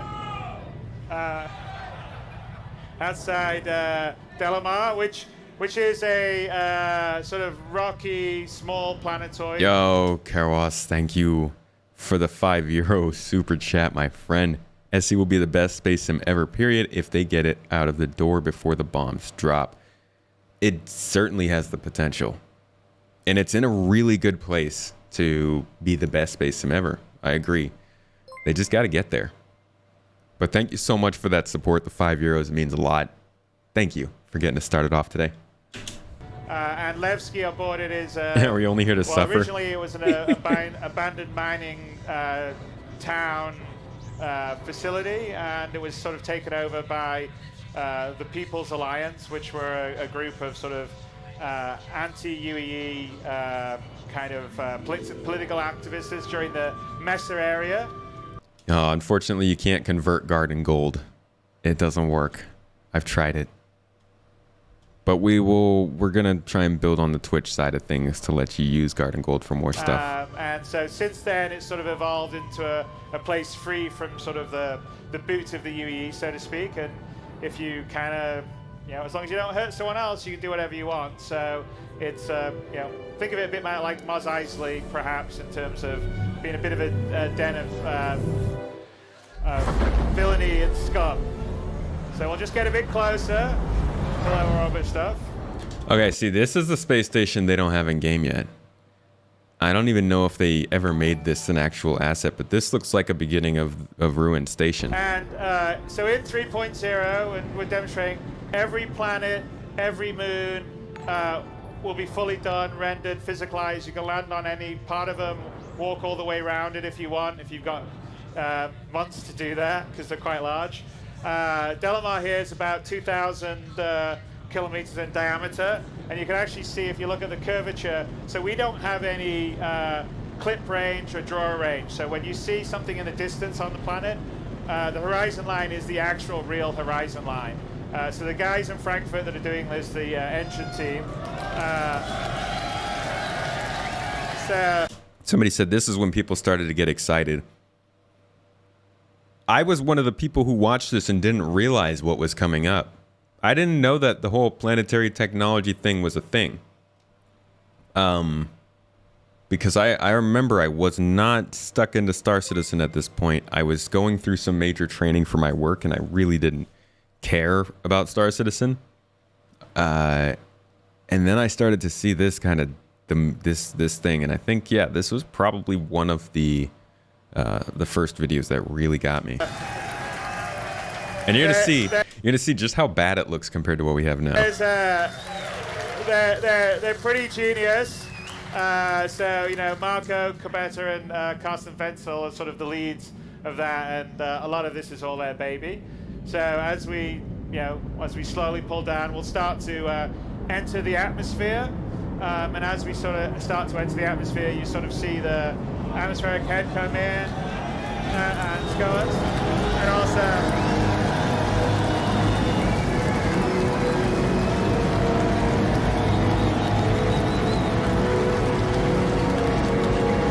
Kind of funny, I tried to highlight the atmospheric sound of entering planetary atmospheres in my video that I released today, and it came out really bad.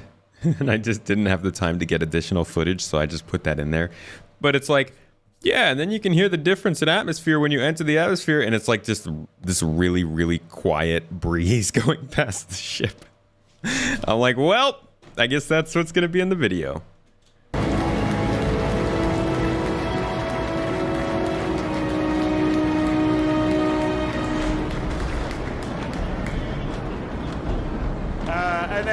And as we get down into the atmosphere, Thank you, Kilowatt. it switches to a more atmospheric flight model. So there is drag, there is some small amount of sort of lift, sort of aerodynamic. See, he's talking out of his ass. There was no drag or lift back then. Come on. In 2016? Nah, they made a huge deal out of drag and lift coming in like 2 years later, maybe? Right? Because we didn't have drag and lift in 3.0. That's what I'm talking about. Like, I know he wants drag and lift, but why mention that here? Dynamic modeling, so if you have a ship like the Gladius, you'll fly better than something like the Aurora. So here we are. Drag and lift. Anywhere on Del Mar, we could land, get out, and walk. It was in the game? So as we fly for down this? here, Huh. perhaps, Chris, we could demonstrate and just land and get out somewhere, wherever you want.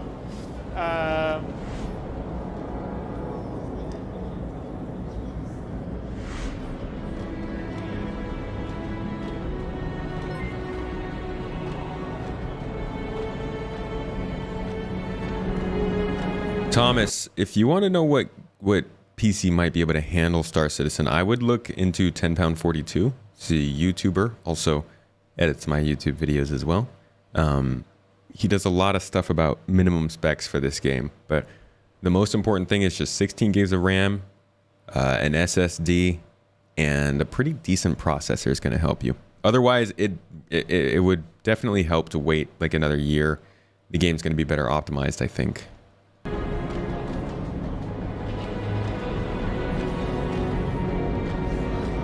Hey, Jared, you want to go back to the front view for a bit? Yeah, perfect. It was causing too many statistical issues with vehicle balancing. And then maybe do picture-in-picture. Yeah, there we go. So there you are, Glenn's opening up the back. When did they talk about that? Chris is bringing us down. Yeah, John Pritchett had a better model, but I never did his model ever even get into the game. I feel like his stuff was never fully implemented, yeah? And then let's go to Glenn's view, Jared. That's perfect. There we go. There we go. Beauty. And like plot out.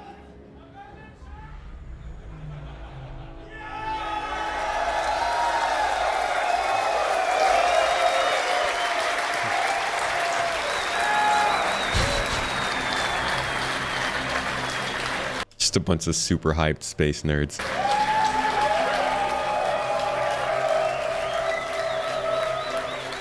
Look at him, he's keeping it cool, but he's like, this is the best moment of my life.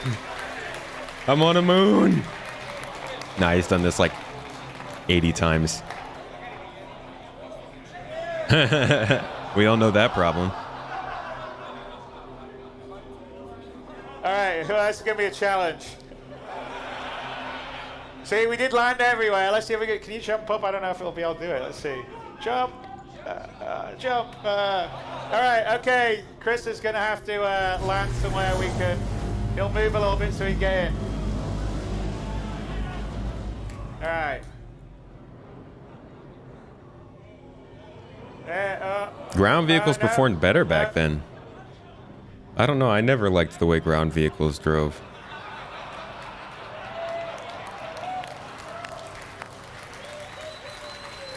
If you guys could point me towards those videos where they talk a little bit about that, that would help, because I'm actually working on a video for hover mode right now, and I could use that kind of stuff when I'm writing it.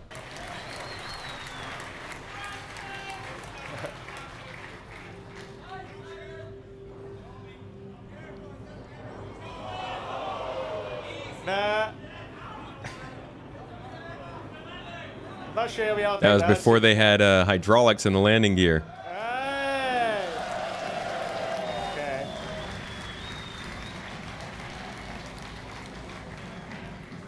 All right. Okay. Well, that was an unscripted adventure for you. let's get back and let's take off and head into land at Levski. So Levski is What's up, Hoffman? All right, so they go to Levski. Here's render the texture. But we're going to request the landing from the Levski control tower there. They were so hyped about this render the texture and the fact that the video is showing the video of the person and not just like some random capture that they put on the screen, but like the real actual person in the game doing the thing. He'll probably talk about it here. Eslen Macken is the character here. Okay, so he's assigned a landing pad for us. And that's kind of how in 3.0 we're going to have landing and the various different things, because we're going to have to control traffic in and out. And so you'll get This is an older place. You'll land, and then you'll have... This place is Levski. It's on Delamar, which is a planetoid, a large asteroid, spherical asteroid, actually in the Nix system, but it was in the Stanton system for a while, just so that we could test Planetech. Have a certain amount of time to get out of your ship, and then yeah, I the ship stream gets bottom taken away boys. to a hangar, and then the landing pad's available for someone else to land, and the same happens for I stream 4 times a week. Good to see you here. exiting. If you take too long, then the screen will fade to black, and you'll be there in the airlock, just so no one can sort of sit on the landing pad forever and prevent other else from landing. All right, so let's head down. You want to flip these, Jared? There you go, perfect, awesome. So, like, one of the big things is we went from... See, another presentation where Chris is both giving directions to cameras, giving directions to players, and narrating the events. My dog. We traveled about 1 million kilometers to Delmar. Now we've flown over the surface, coming here to Levski. And, you know, the goal with Star Citizen is to have a very structured but beautiful and tactile... Oh, this landing camera? That's actually, this is actually old. It was in the game before. Why did they take it out? I think they took it out because it was linked directly to landing pads. So once we got hangars, it didn't make sense, I believe. Something like that. I don't know. But yeah, this was how the landing interface used to look. And I think what they're going for now is going to be a 3D version of this that shows all sides of your ships. At least that's what I would want. Show me everything around my ship, not just below it. And that should make it easier for us to land. It's just God knows when that's coming. Forever and prevent other else from landing. All right, so let's head down. You want to flip these, Jared? There you go, perfect, awesome. So, like, one of the big things is we went from Olisar. I think we traveled about 1 million kilometers to Delmar. Now we've flown over the surface, coming here to Levski. And, you know, the goal with Star Citizen is to have a very structured but beautiful and tactile world and universe. So here we are, we've just tracked down. Look at that, no hydraulics in the landing gear. Just rock hard. But beautiful and tactile world and universe. So that was my first, I won't call it controversy, but that was like the first feature I remember being a part of the uproar about. Is anybody else who was here for like 3.0 to 3.6 remember how crazy we got about landing gear not like bouncing when you landed and it just giving a very, very stiff and bad look to the landing gear? Hey Z, glad you enjoyed the videos. We've just tracked down and we've arrived at Levski. They weren't talking about the camera, they were talking about the holographic. Yo, Mike, what's up, dude? Thanks for hopping in. You were here?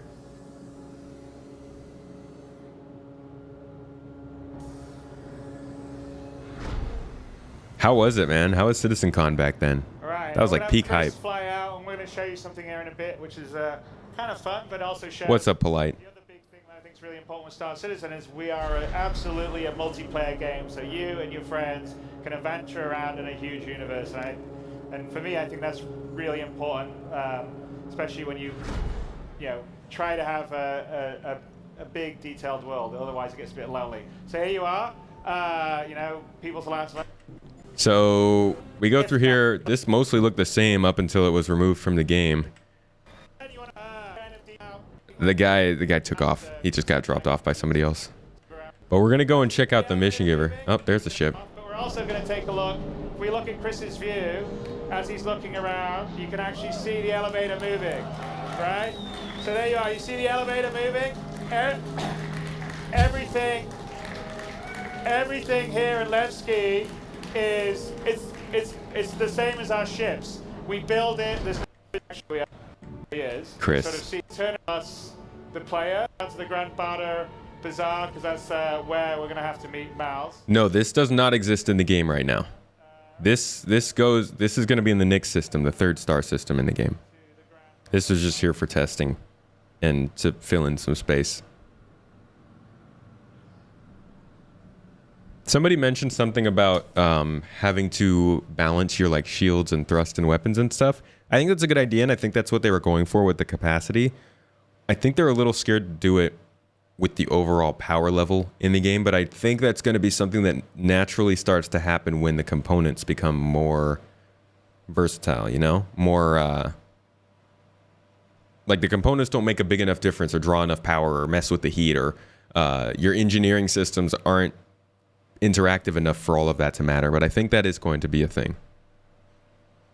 And somebody else asked a question here. Do you use keyboard and mouse, or do you have a controller? I use keyboard and mouse. I'll use a controller if I'm filming, though. The elevator lie. What was the lie there? That elevator existed. So here we are in the Grand Bader Bazaar. And we look out. So, like all the landing locations that we're going to have in Star Citizen, and this will be true in 3.02, is that they'll be selling different things.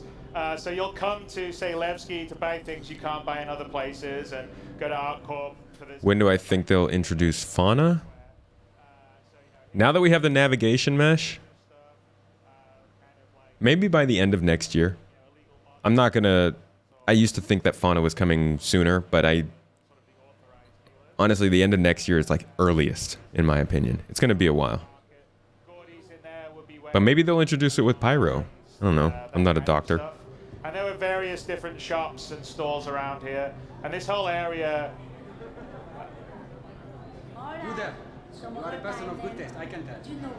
So we'll keep going. We don't... So the What is navigation mesh? I actually have a video for that. Anno, could you drop that video in the chat, please? For Twitch chat. The navigation mesh is basically an overlay that can be dynamically spawned on any planet in an area to allow an NPC or an AI to know where they can and cannot walk. So where are there obstacles? Where's the slope too steep? Where is there water that you should walk around? That kind of thing. Now they finally got it into the game where any AI, whether that be an NPC like a character, a human, or a fauna, would theoretically be able to walk on the planet. It's only working right now in a couple of areas on planets around derelicts, but now that it's finally there and it's starting to be tested, that means we could see some movement on that. I don't know if it'll change the standing on tables problem.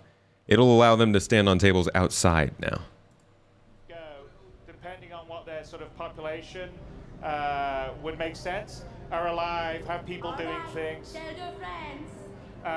You know, carrying on their own little conversations, moving around. So you sort of feel like it's a living world, whether there's, you know, 50 other players there or there's just you. So let's just head up here. We're going to find Cafe Muzan, which is where Miles Eckhart is. Oh, man. That'd be cool if they dropped Nyx with Pyro, but I think it would be disastrous, to be honest. Like, they want to be testing that in addition to Pyro if they're going to drop it then.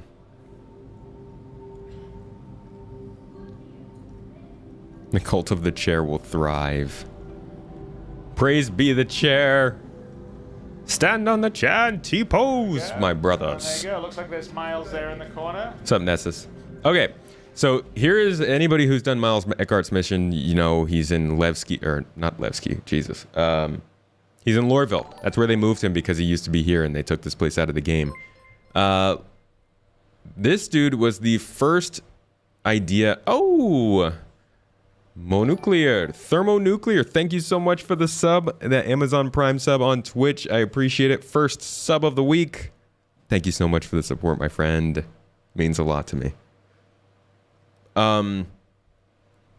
So this was the first mission giver, and it was kind of like the concept, I guess, for how you would get missions that are more narrative focused and more there's more effort put into them.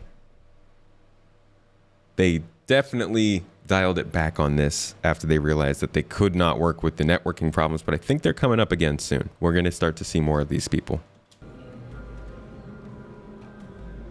Glad you can make it. Grab a seat. Love the channel and the game. Well, thank you. I'm glad the game's been treating you well.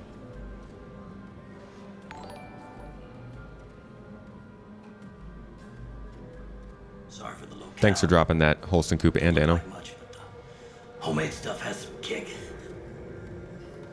Anyway, a job came in late last night. Some idiot hauler cut through low-sec space, got his crew vented. Company needs to retrieve the ship's black box to claim insurance on the lost cargo.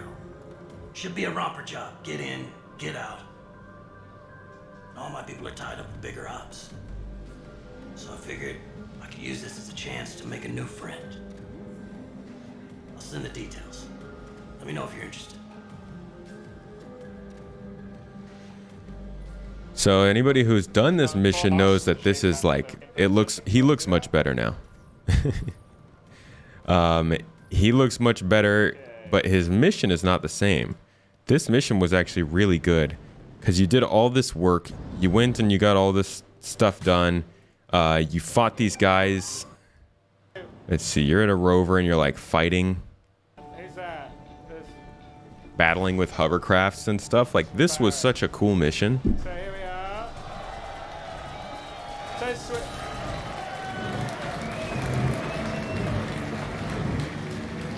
You can go to first person view if you want. That's it.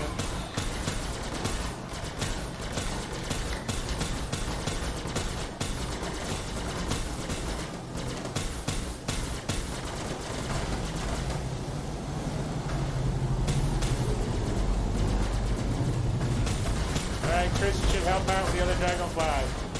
So we want to cut, Jared, you want to cut to Gregor and his dragonfly? That's player 3, Jared. See, we don't need to hear this, right? Like, we shouldn't hear the stage directions when we're watching a battle. Ah! There you go. So this is Gregor here, playing the black. He's flying a black dragonfly up. Ooh. He got killed. All right, player 1 now. Back to player 2. Sorry, player 2. Player 2. There you go. Perfect. Player 2. Red 1. Jared, red 1. Chris and the good old red one. You called it. See where the rover is. The rover still getting away from us? Oh, there it is. So go to player 4, Jared.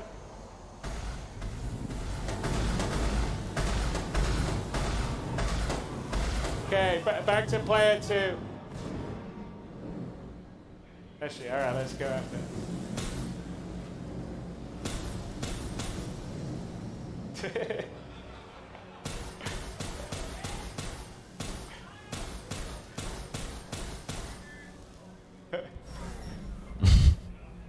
Nice driving. Go first person view. First person view, Melissa. There you go. No, why are you ramming into the things? Go first person view. First person, so you know where you're going, but you're ramming into the thing. Go around to...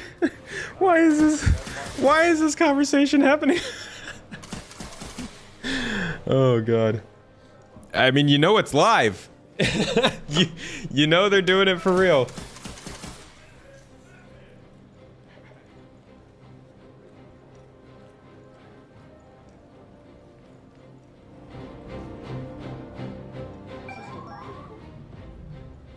Like, for all the money that they were making, it was very amateur, to be honest. Alright. Pirate review.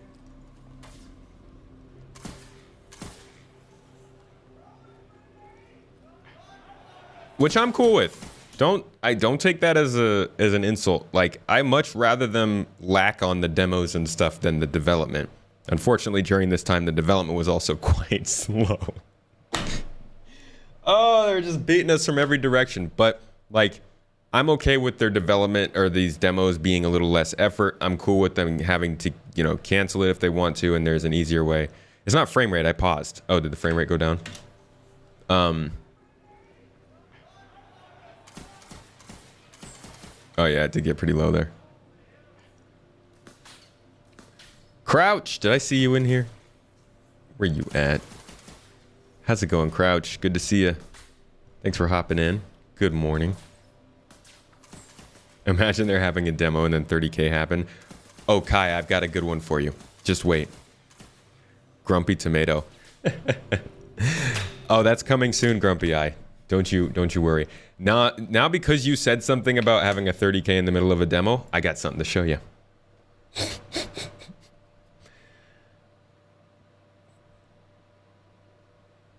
Let me just make sure. Was it? Nope. Sorry. It's 2018.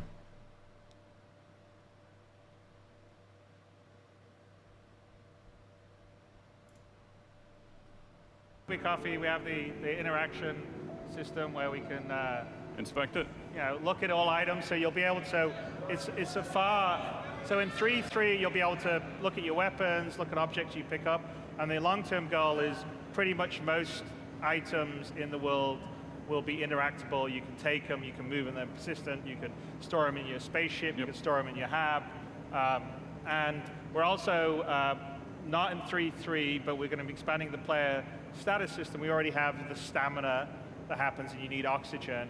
But you know, we're not going to go full core like survival or hard sim, but you are going to occasionally need to drink some liquids or eat some food or breathe.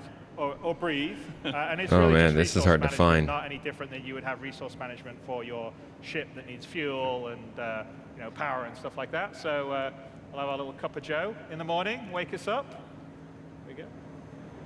I don't even remember exactly. And so some of the things we have in the hab here are also to play with early in 3.3, but we'll actually have more gameplay and meaning. But here's an example of placing and did they edit it out? So you'll be so it's not just like the old system in the hangars where you had to put it on certain spots. Yep. You can place items anywhere you want, pick them up from crouching. So there's a lot more interactive ability and tactileness. Interactile. There's a new word, Chris.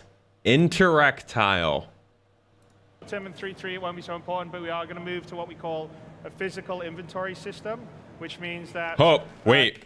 And tactile. Did he just say 3.3? Longer term, short term in 3.3, it won't be so important, but we are going to move to what we call a physical inventory system. Oh, okay, no, never mind. Which means that you have to be able to carry the things you've got. There won't be any sort of magic inventory where you can just go to your Moby Glass and pull out 5 different armor sets and 100 different weapons. So it'll be what you can carry on your person, or if you've got a bag or a backpack, or what you can put on your spaceship, or what you can store on your hab. Or will be all things that would sort of constrain your equipment. That you I think it might have been edited out. How long was it?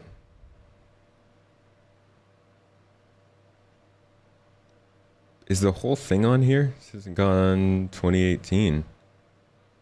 I think they edited it out. Coffee, we have the interaction system where we can inspect it. You know, look at all. There was one when he died at the elevator. Yeah, but didn't he? Hold it down. Go ahead. Heal yourself. Yeah, I think this was like a glitch that killed him. You better get that med pen. Do we get any? No, is he just bleeding? Didn't they crash? Did you die? Oh, I didn't know this song was that old. Hold on, no, there was totally like a game crash at some point that sent them back to the beginning, didn't it? Or am I crazy? I might be crazy, you know, let me know, because I've had some suspicions these last couple weeks, you know? Wake up in the morning and I'm just randomly talking about Star Citizen. right after they get out of quantum.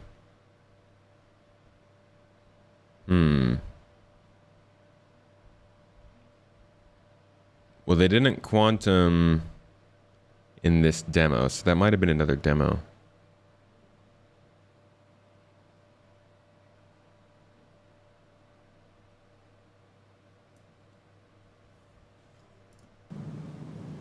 Location to land. They flew straight. Ah, there it is. There it is. Yep. Nope, that's the death. Huh.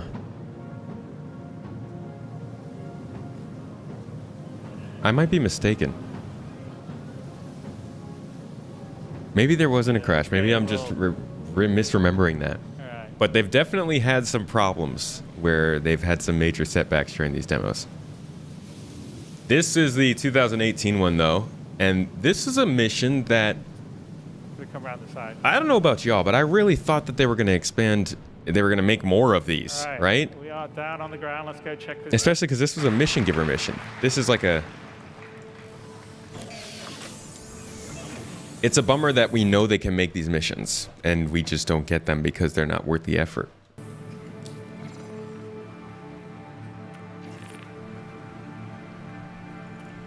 Should we have pistol? But they were doing some platforming here. Yeah, So yeah, we're actually docked as we're going under it. First person. Okay. And we mantle up the last thing. All right. Back here. Try it again.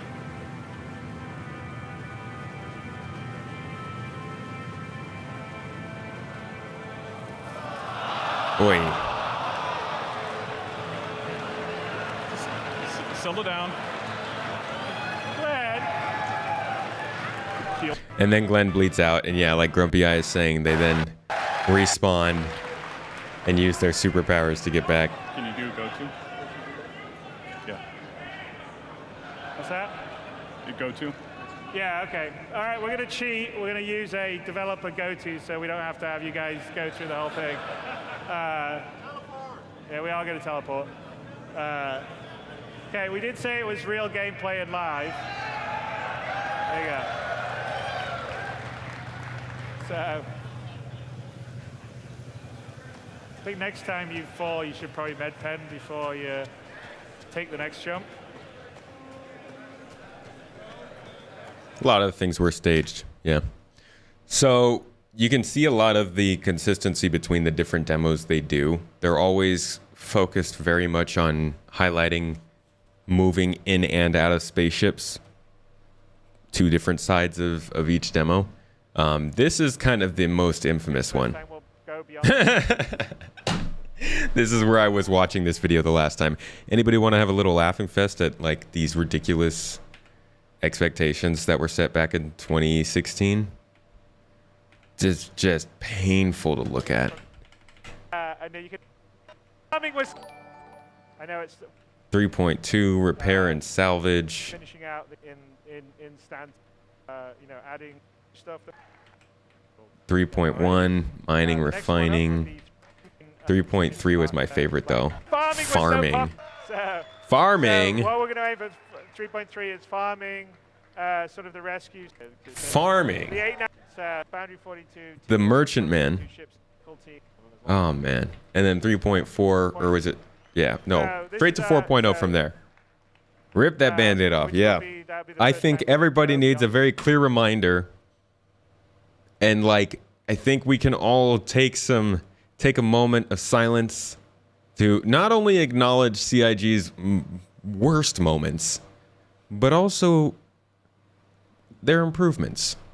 Like, thank you so much for marginally improving at how you tell us what's coming up, because whew, shoot, this was so far off, and compared to the information we get today, I mean, people talk about how they're just not saying the right things today, but it was bad before.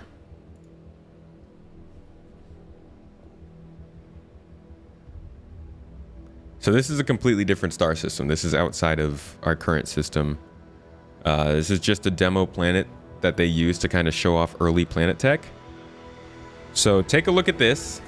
Look at the planet we're about to sweep by and tell me how close you think it gets to what we have right now in-game planet tech.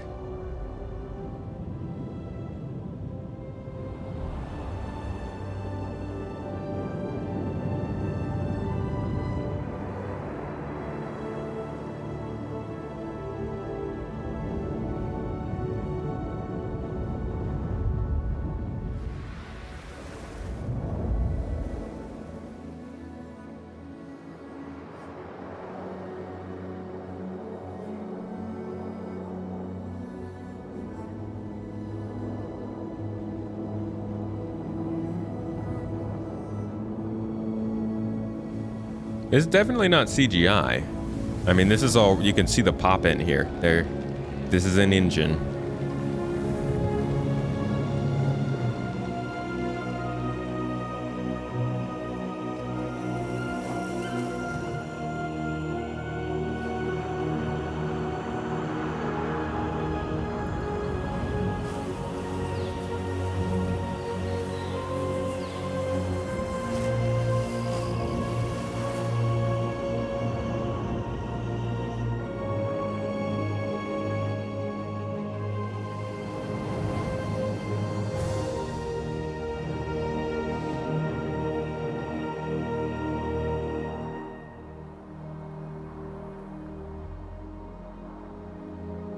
Technically, it's all computer generated. You are right about that.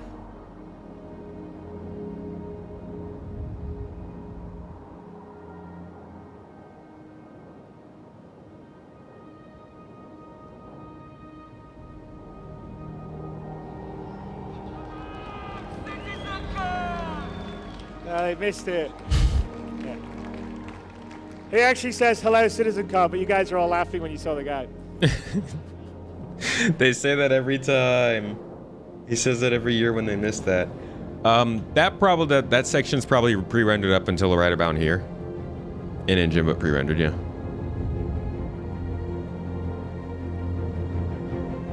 Not pre-rendered.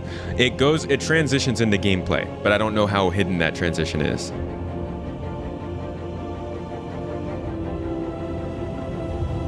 The CPU is going to be what you're more concerned with trying to run this game.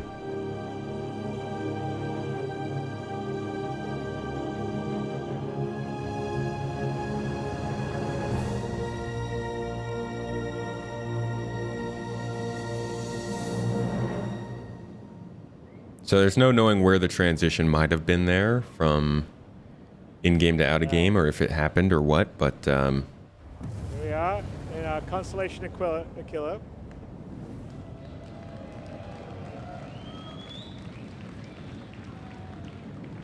Some contrails. So we're heading towards the distress beacon. So the idea with this would be that, you know, you potentially could get a mission where you get a distress beacon and you're going to find out on, you know, in this particular case, this planet. So we're heading towards it. all right, jumping forward a little bit in this demo. Get to see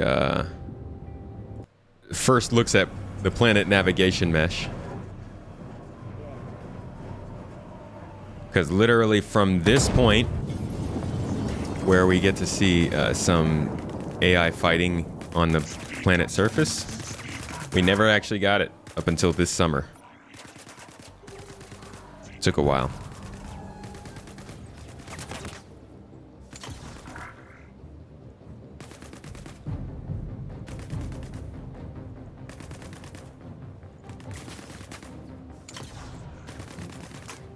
But this is all, you know, those AI were placed there to stand still and just shoot. So it's not even the same as what we're getting now. But that's the kind of stuff that, again, they were showing off that they wanted to incorporate, but couldn't yet.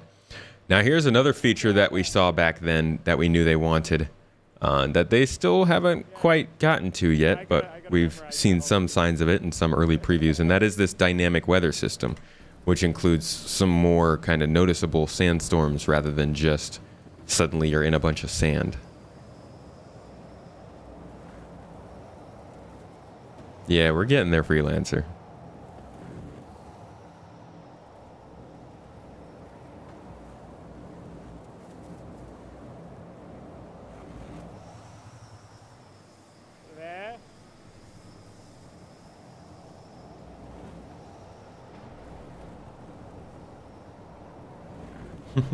Salud. Nah, I'm just talking about the dynamic weather system right now. But we can jump forward to the feature that gets everybody wrinkled. That's where we were at the cardio fair, which is probably about, I think, 8 or 9 kilometers away.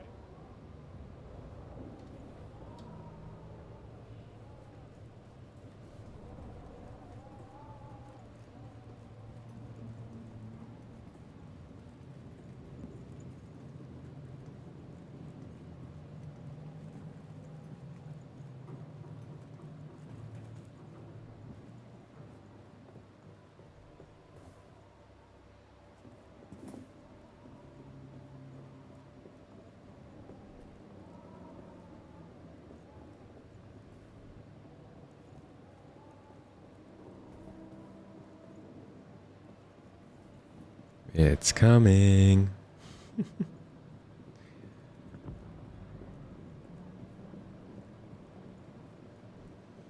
Developers are probably dreading this moment.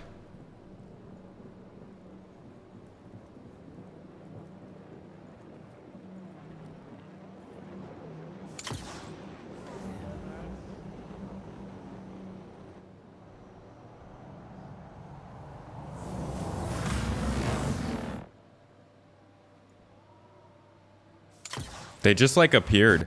They weren't even there a second ago.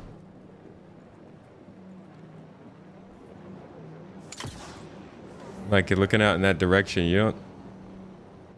Actually, I think maybe you see them.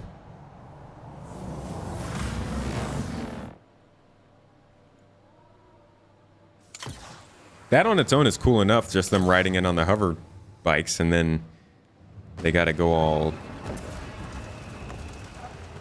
this stuff.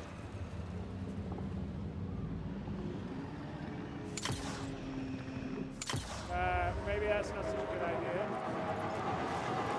good idea. Console commands. Get us out of here. The mythical. First time it's ever done that. Just kind of... See the pull out twice now. How did it go to the console? Did you get a key or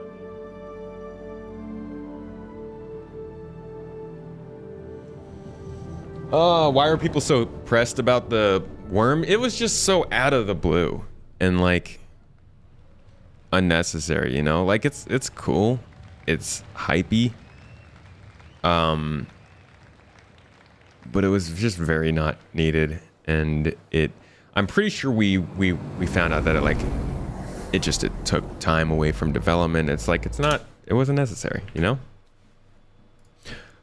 So that was a lot of kind of the background of Star Citizen, like where it came from, some of its major moments in development over the last 10 years. But now let's look at something that's a little closer to where we are now.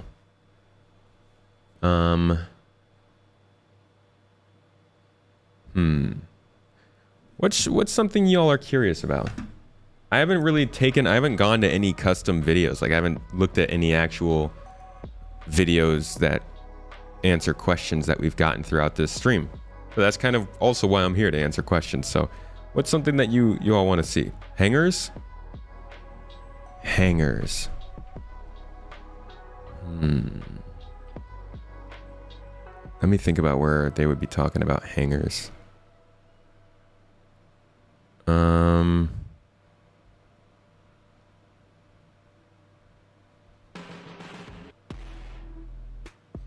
Probably a talk with Todd Pappy.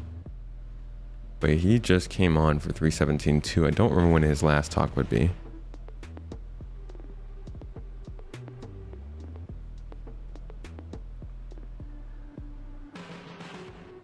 How many months till 318? I'm thinking beginning of November, late October. The last CitizenCon, we could look at that.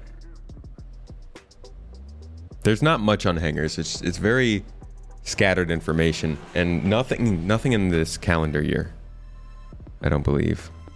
What about shift click to transfer inventory? They talked about that in the last video, actually. In the last Inside Star Citizen, I believe. Pyro? Could look at Pyro. After hangars is anything for aliens like Vandal, but not footage. Curious if like planning for invasion mechanics. You know what? How about we look at something Squadron 42 related? Nobody really gets to hear about that very much. Let's check out one of their most recent updates on that, which is actually quite long ago. It's like a year and a half ago.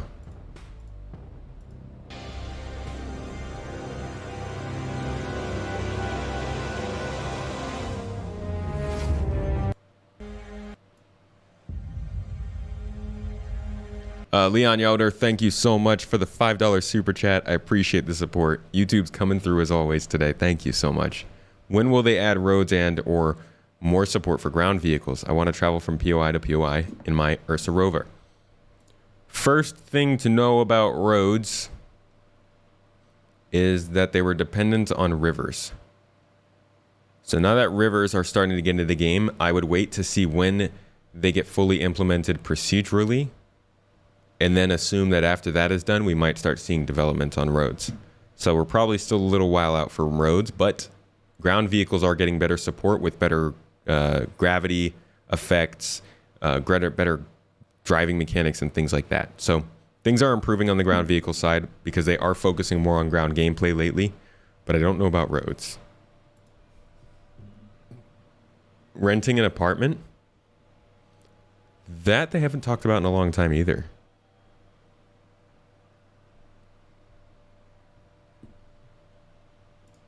All right, check this out.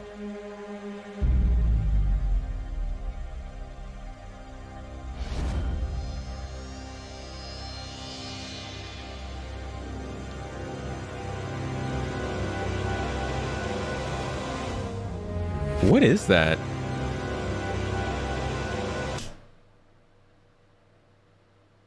This looks like a ship graveyard, yeah? Like these all look like broken up ships stacked in columns. Jesus, this is a really cool looking location. And it looks like it's got FPS opportunities with the walkway on the left there. Wow.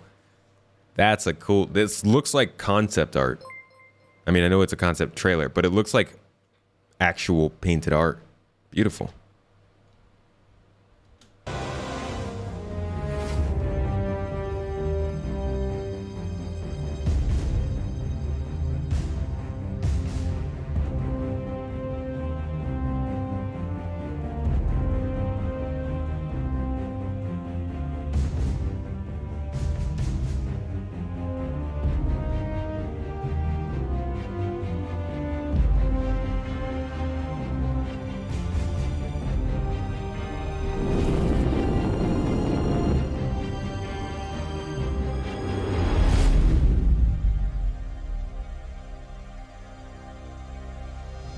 I've always wondered what that icon means. This was like a year and a half ago, and we still don't have that icon in our UI in Star Citizen. Like, I have no idea what that could be referring to.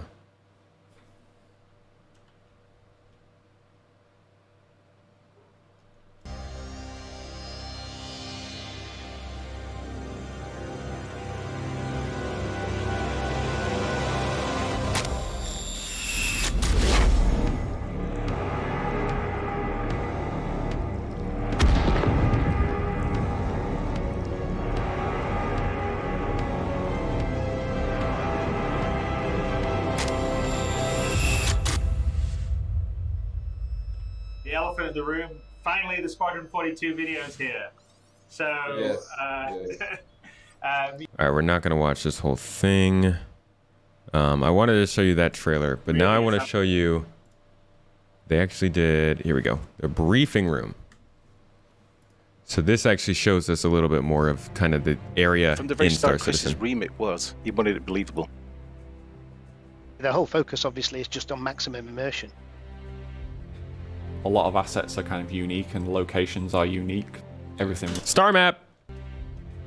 A lot of assets are kind of unique and. I always got to pause it when you get to finally see any form of star map whatsoever. Because I really want a new star map. Locations are unique. Everything really is different. Welcome to the briefing room, a show fully focused on Squadron 42. A show we only got one episode of. I'm Brian Chambers, the VP of Development here at CIG. And today I'm joined by Nick and Ross. So welcome, guys. Good to have you on the call. Can you guys introduce yourself to everyone? Sure, yep. I'm Nick Elms, and I'm the creative director on Squadron 42. They got so over the top. Feel, per se, with the color, editing. lighting, and atmosphere, and so on. So this was an update, really. Super regular syncs with the biggest thing I got from this was how much effort they were putting into a single area in Squadron 42. Now I know that like this is a super cinematic game, very polished and all that stuff, but I think this was an early sign of just how much effort, not an early sign, what am I talking about? This was a late sign of how much effort they're trying to put into Squadron. And when you look at the effort that they put into showcasing this location, and it just being one location, not really much feature or anything like that, it shows that they care. I don't want to say a lot more about Squadron, but it feels like they care more about presenting Squadron very well, more than Star Citizen. They want to really get into the details of this. Dogs are freaking out. You wish some areas were less staged and more true to their own. Yeah, Squadron's gonna have a lot of staged areas too. Now, when some of those decisions are made, then And these are cool areas. Like, there's nothing against it. But this update itself was just very not super useful to us. They made Squadron 42 on our pledge money, and that's just now what we pledged for. And that's just not what we pledged for. Right. They got into a situation where they had to finish Squadron 42 to raise money for Star Citizen, but also use Star Citizen to raise money for Squadron 42. Not a good situation. They do care more of Squadron 42. Majority of the teams are on that side right now. It's only because they want to get it done. Yeah. It's a high priority. And they've been putting a lot of focus on it. It was disappointing to only get one episode of this, though. Like, we should have heard more. Aspect of this is the underside, essentially, of Asiado, so you can kind of again see the sort of circular nature of the shape of the space. And again, the player has kind of like, they can get out of their ship, they can fly their ship around here, they have like full freedom to kind of explore this place as they want to. One of the things we wanted to kind of do is have like a few... Will there be a place to stash your collectibles, bobbleheads? Yeah, absolutely. So having apartments is definitely going to be a thing. I don't have I might have the concept art for those things. They've worked on different concept art and stuff for apartments, where you're going to be able to own an apartment in a city, on a space station, wherever it might be. You'll get to own it, customize it, use it as you wish, store your things there. Definitely. Hangars are going to be the first thing. In fact, I believe we can already see that on the progress tracker.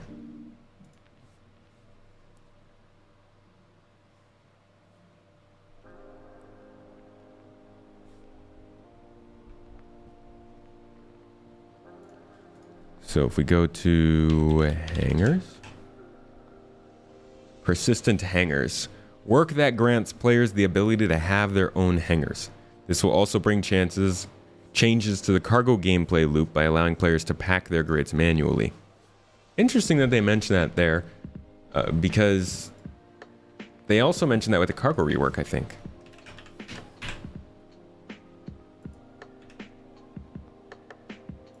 Cargo system refactor allows both found and purchased cargo to be picked up, moved around, and placed into the cargo grid of a ship. So you gotta wonder, like, what do they mean? How does that expand with the hangars? Why is that adding something else? Right, the progress tracker with no dates. Except for quarters. It does have quarters and months.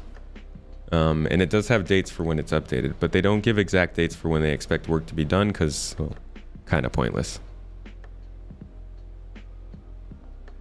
Wish they'd hire more voice actors. You don't think that they've been hiring quite a few?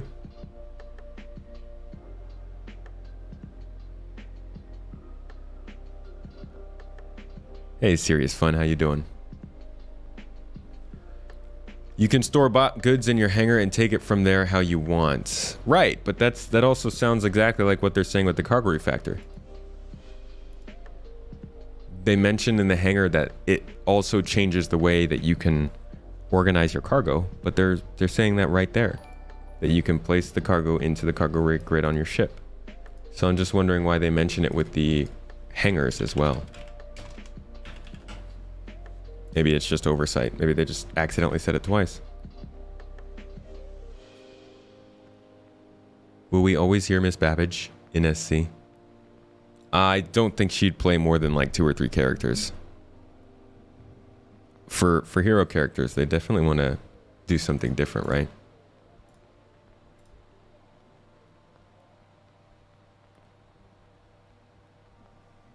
Hey, P-Bond, how you doing? Good to see you.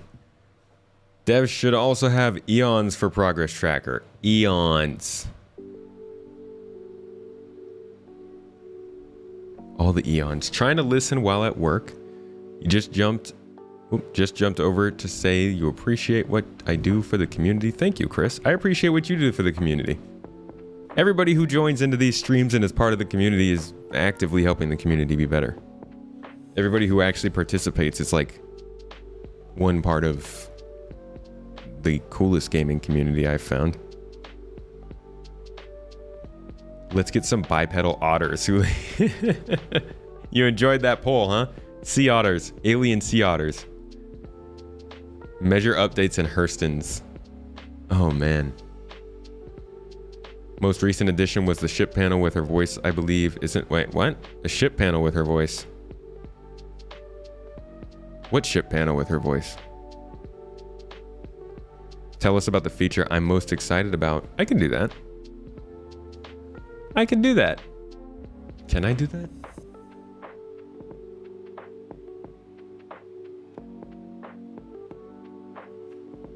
I actually don't know. I don't know what feature I'm most excited about.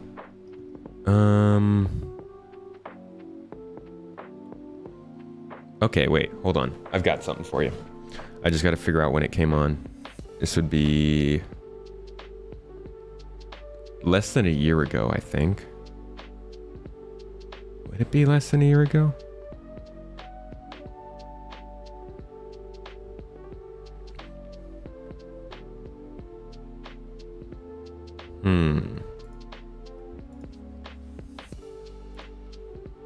Why are they working on Squadron first? It's a smaller game. It's a smaller, easier to complete game. And it's a much easier kind of package for them to ship than Star Citizen. There's an IC episode where they very quickly glanced over an updated star map UI. Could you find that? I don't think I've seen that. Do I think we'll ever be able to pledge only for PU access? You have an alt with an Argo cargo you would love to play 0 to hero on. I don't know. I don't think so. I think the best you can do is just ignore the ship, really. Homesteading coming when? I gotta get my farm on. You know, what I was really interested in seeing last year. I'm taking it slightly with a grain of salt because they've always kind of shown stuff that they shouldn't, that they've shown too early. But this is also after they got better about that. They got better about showing things earlier than they need to because they're still years out. I don't know when this is going to be coming into game. But last year they showed us the first versions of farming, essentially showing us how plants can grow and become new versions of themselves over time. And this was actually, when they talked about this, they mentioned this is farming gameplay. This is the first parts of us just kind of testing out how it will work with plants growing. So they're doing some early work on it. I think it's years away, but we have consumables, right? You have to think about this. We have consumables and and those consumables can grow on plants and give us things. So it's only a matter of time before we're able to control those things, whether that be on a planet, on a moon, in a spaceship, whatever. So it makes sense that they would be working on this with a couple years to go on the progress. Let's see.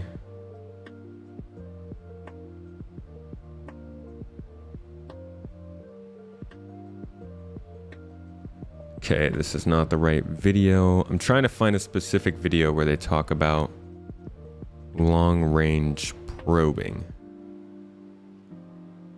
You know what? First, I should probably look up my video on that.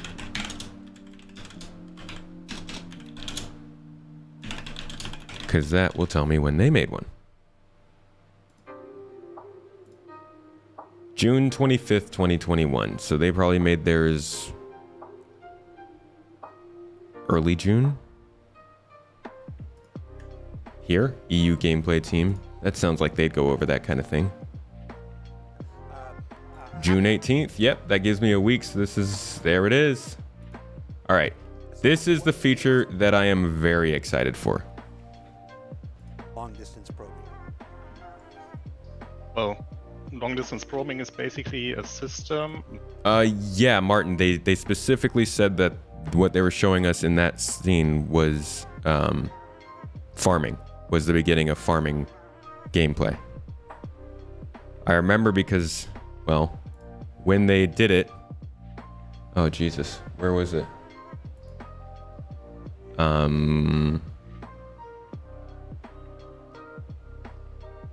Now I have lost it. Ah, here. When they did it, I saved it as early farming, which means that must have been what they were saying. I save all of these based on what they're saying in the clip itself. Although, actually, you know what? I could probably find it. Let's see. May 2021.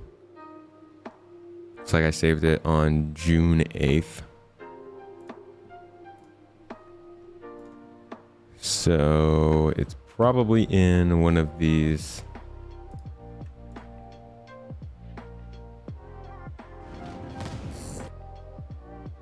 One of these ISCs.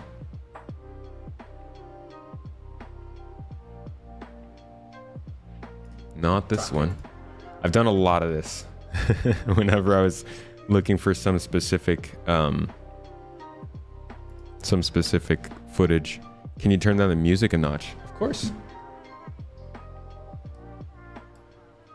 How's that? X4 seems really cool. I'd like to try X4, but it also sounds like it has a heck of a learning curve. Which is, I know, ironic, but I don't know if I have the time for a heck of a learning curve. Battle. Capacity for battle. Definitely not it. I'm almost done. I'm almost over looking for this. Not gonna lie. One more try. Ladies and gentlemen. Oh, I remember this episode. I didn't watch this one because I thought it was kind of a bad episode because they basically just sold the ship. That was, people did not like that episode. How about here? Last try. Unique geo would then be added.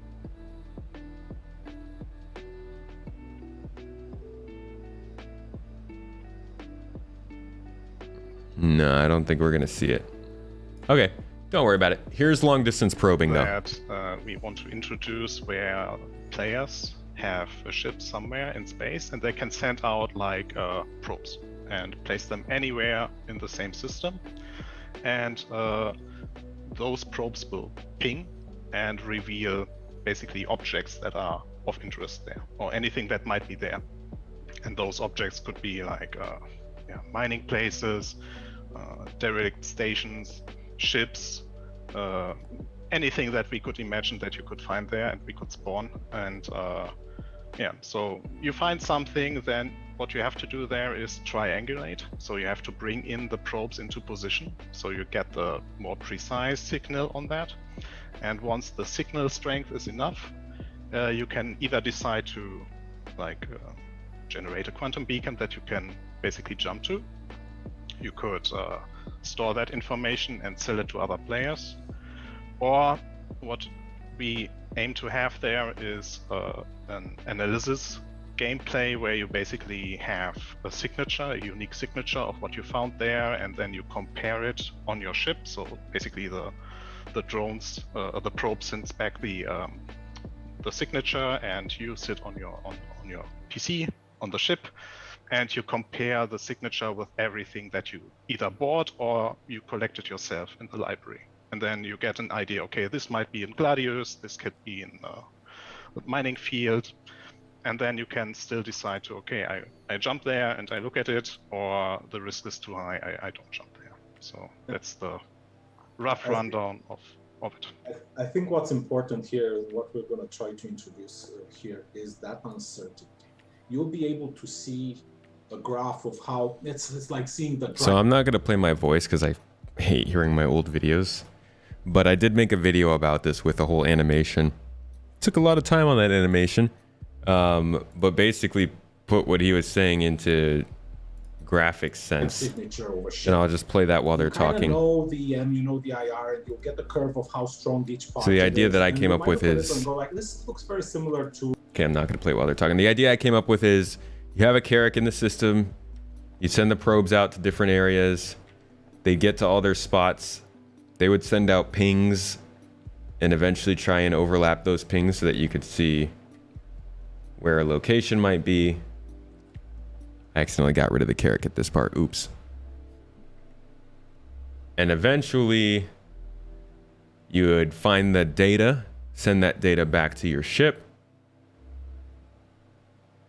and then retrieve your probes and create a target beacon out there for you to jump to. Continue to triangulate. You send the probes out there more and keep scanning. So, like, I'm very, very excited for that. And I'm super pumped for the idea that we'll also be able to share that data with other players. I think that's what I'm most excited for in this game. I'm scared of how it's going to turn out, but the whole data trading, running, saving, collecting, that's my jam. That's my Jimmy Jam. To an Idris. And when do I expect this long-range probe feature? Well, they took it off the progress tracker late last year, so not for a long time. I have a surprise that it's a lot of smaller ships or a fleet or something like this. Or it might look like a hauler that you might want to pirate. Looks like Rob Flynn of Machine Head. It's actually an Idris with a lot of his stuff being. This is Dan Truffin. If this dude's talking, there's a pretty good chance we're hearing about an interesting feature. He talks about a lot of the really interesting stuff. Ship systems, engineering, life support, power management, all that kind of really like systemic stuff. Stuff we haven't really gotten into the game yet. But every time they talk about it, it sounds really interesting. I'm excited to start seeing more of his work get in there. Because their signature, once they turn off some of the things on the ship, might look. He's a cool guy. You get to talk to him. Than what it actually is. So it opens up a lot of. My grandkids will enjoy. My grandkids are going to enjoy the long distance probing. That's right. I have no idea when the PT is coming out. Players, it also opens up a lot of options. He does prototyping, I see. Traps and creating interesting scenarios where you're kind of going like, well, let's see what happens and who jumps for the bait here. So, and it's up to the players once they get the full analysis and to figure out what that thing is. They can jump, they cannot jump, they can sell the information, they can sell it as, oh, I found this very rich asteroid field, and when that person buys it, looks over the analysis data, oh yeah, that looks like an asteroid field, but when they jump there, it's not an asteroid field. There's, I don't know, it's a booby trap. There's a turret on every rock there, and as soon as you jump in, it blows you up. Because the guy. Oh yeah, that was a good episode, Martin. What he's talking about here is also really exciting to me because it talks again about one of the best parts of Star Citizen, in that they're actually trying to make a game where you're not getting your hand held. You're not getting a ton of help. Now, I'm a little shaky because the medical gameplay does allow you to just automate the drug levels when you're healing people. But we'll see what they do with that. But in this instance, he's talking about the possibility of you as a player understanding and recognizing different ship signatures without having to go and look it up in a handbook or have the game tell you. And allowing for that skill of being able to recognize those ships, putting you above the competition. And then he's talking about how some people might look at a signature and think, okay, this is something I know, this is good, let's go get it, jump into that area, and suddenly it's something completely different. And that's just consequence of you not being a good scanner, consequence of you not being prepared, which is what I love about this game. I don't want easy mode, you know? I can play a lot of different games for that. I'll play freaking No Man's Sky. I'll play Starfield for my easy mode space exploration if I have a mainstream game. But for this game, I love the idea that if you're not as good at scanning as somebody else, you're not going to get as good a reward. And like, it doesn't matter if you went out and bought the best ship. If you can't work the ship well enough, it sucks to be you. You can't pay for it. Oh, yeah, that looks like an asteroid field, but when they jump there, it's not an asteroid field. There's, I don't know, it's a booby trap. There's a turret on every rock there, and as soon as you jump in, it blows you up. Because the guy that did the analysis didn't go all the way to figure out everything and actually jump there, see himself what is in that space. So yeah, what is important for us is definitely that it's a player skilled base. So the more data you collected, the more precise your predictions are. So the longer you have been doing that already, the more precise your data is, the higher the value is that you can ask for if you sell them. And the risk reward goes both ways. They're increasing the player count on live. Is there a link for that? Is it on Spectrum? Should I just click over to Spectrum to see that? Spectrum.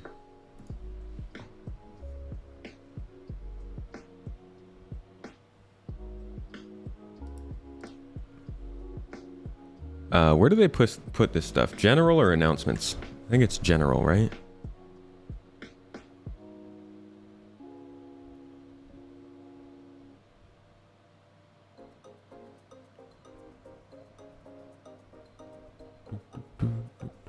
No problem, Airborne.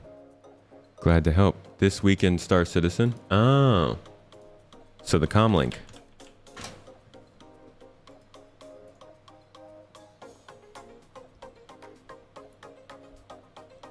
Let's see. It's Tuesday. The narrative team is bringing us the monthly Galactopedia update. Back from its hiatus, we'll welcome a new episode of Inside Star Citizen. Haha! With a look at the Centurion in 317. Ugh. But at least we're getting new updates to the River Tech. Oh, coming online in 318. Okay, cool. So they're doing an iteration on River Tech for 318. They did mention that they were working on that in the last monthly report, so that checks out. I wonder if they've gotten the procedural placement tool working, if we're going to start to see some new rivers on at least a couple of the planets. Last week, in preparation for the upcoming launch of Alpha 317.2, we opened up the PTU to all players. Those of you who joined the PTU will have also seen that we tested several new player caps from 175 to 120 players per server. Now, I know that we previously said we had no plans for an increase in player cap on the live servers. However, the results of said tests have been so promising that things have changed.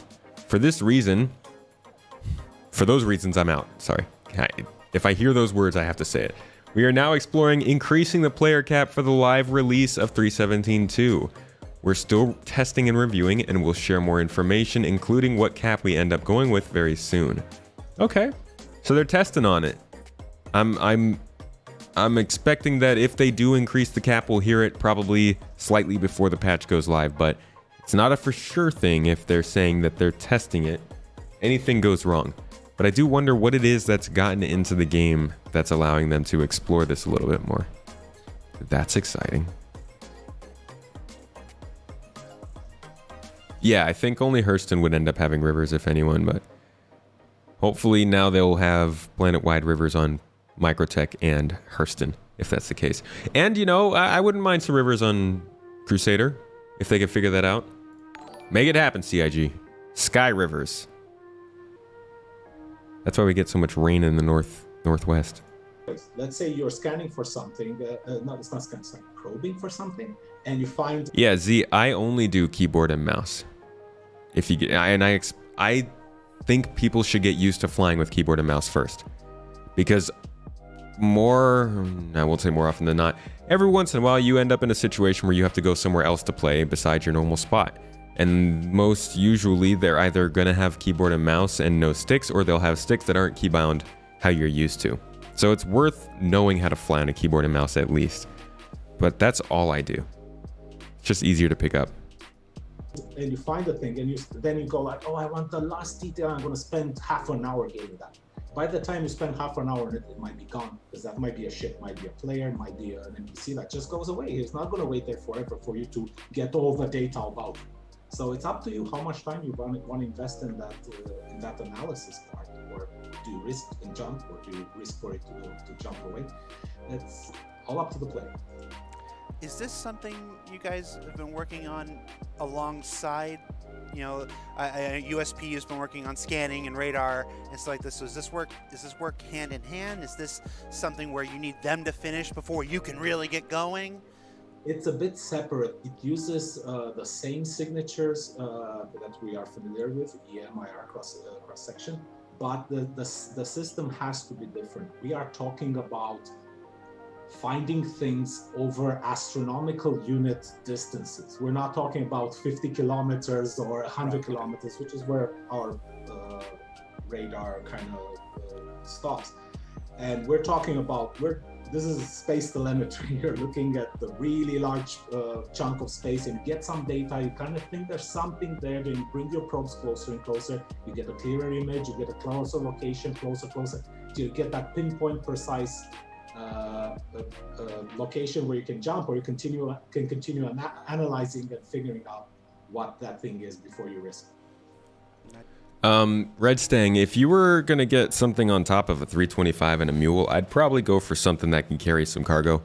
Maybe a Freelancer or a Cutlass Black. Sounds like you want to go bigger with a Cat or a C2. You could do that. But that 325 is going to carry you for a little while doing bounties in combat, especially if you can get in with a group. You want something that can carry that mule, or at least a rock. It'd be cool if they had some kind of exploration within the depths of Orson's clouds. Yeah, they need to get gas mining stations out in the clouds. A la Halo 2, my friends. I'm trying to be the arbiter out in this. Feel me? So I know we're still relatively early days. I don't think this is even on the public roadmap yet, is it? I'm not sure if it is, but yeah, it is still early. I was so wrong about this. Without being too prescriptive, what you said astronauts. I think I made a bet last fall that we would be getting data, getting the ability to share locations from the star map by next February or so. I think I gave it like 18 months from when I made the bet. It was just, I was wrong. I'm already gonna admit I was wrong. They took so much longer on this stuff than I thought they would. Astronomical ranges. And I should have known. Are we thinking across the other end of the solar system? Or are we thinking into other solar systems? What are we? So it's gonna be localized to the solar system, and even then you won't be able to just go like, yeah, do the entire solar system. You'll have to choose it.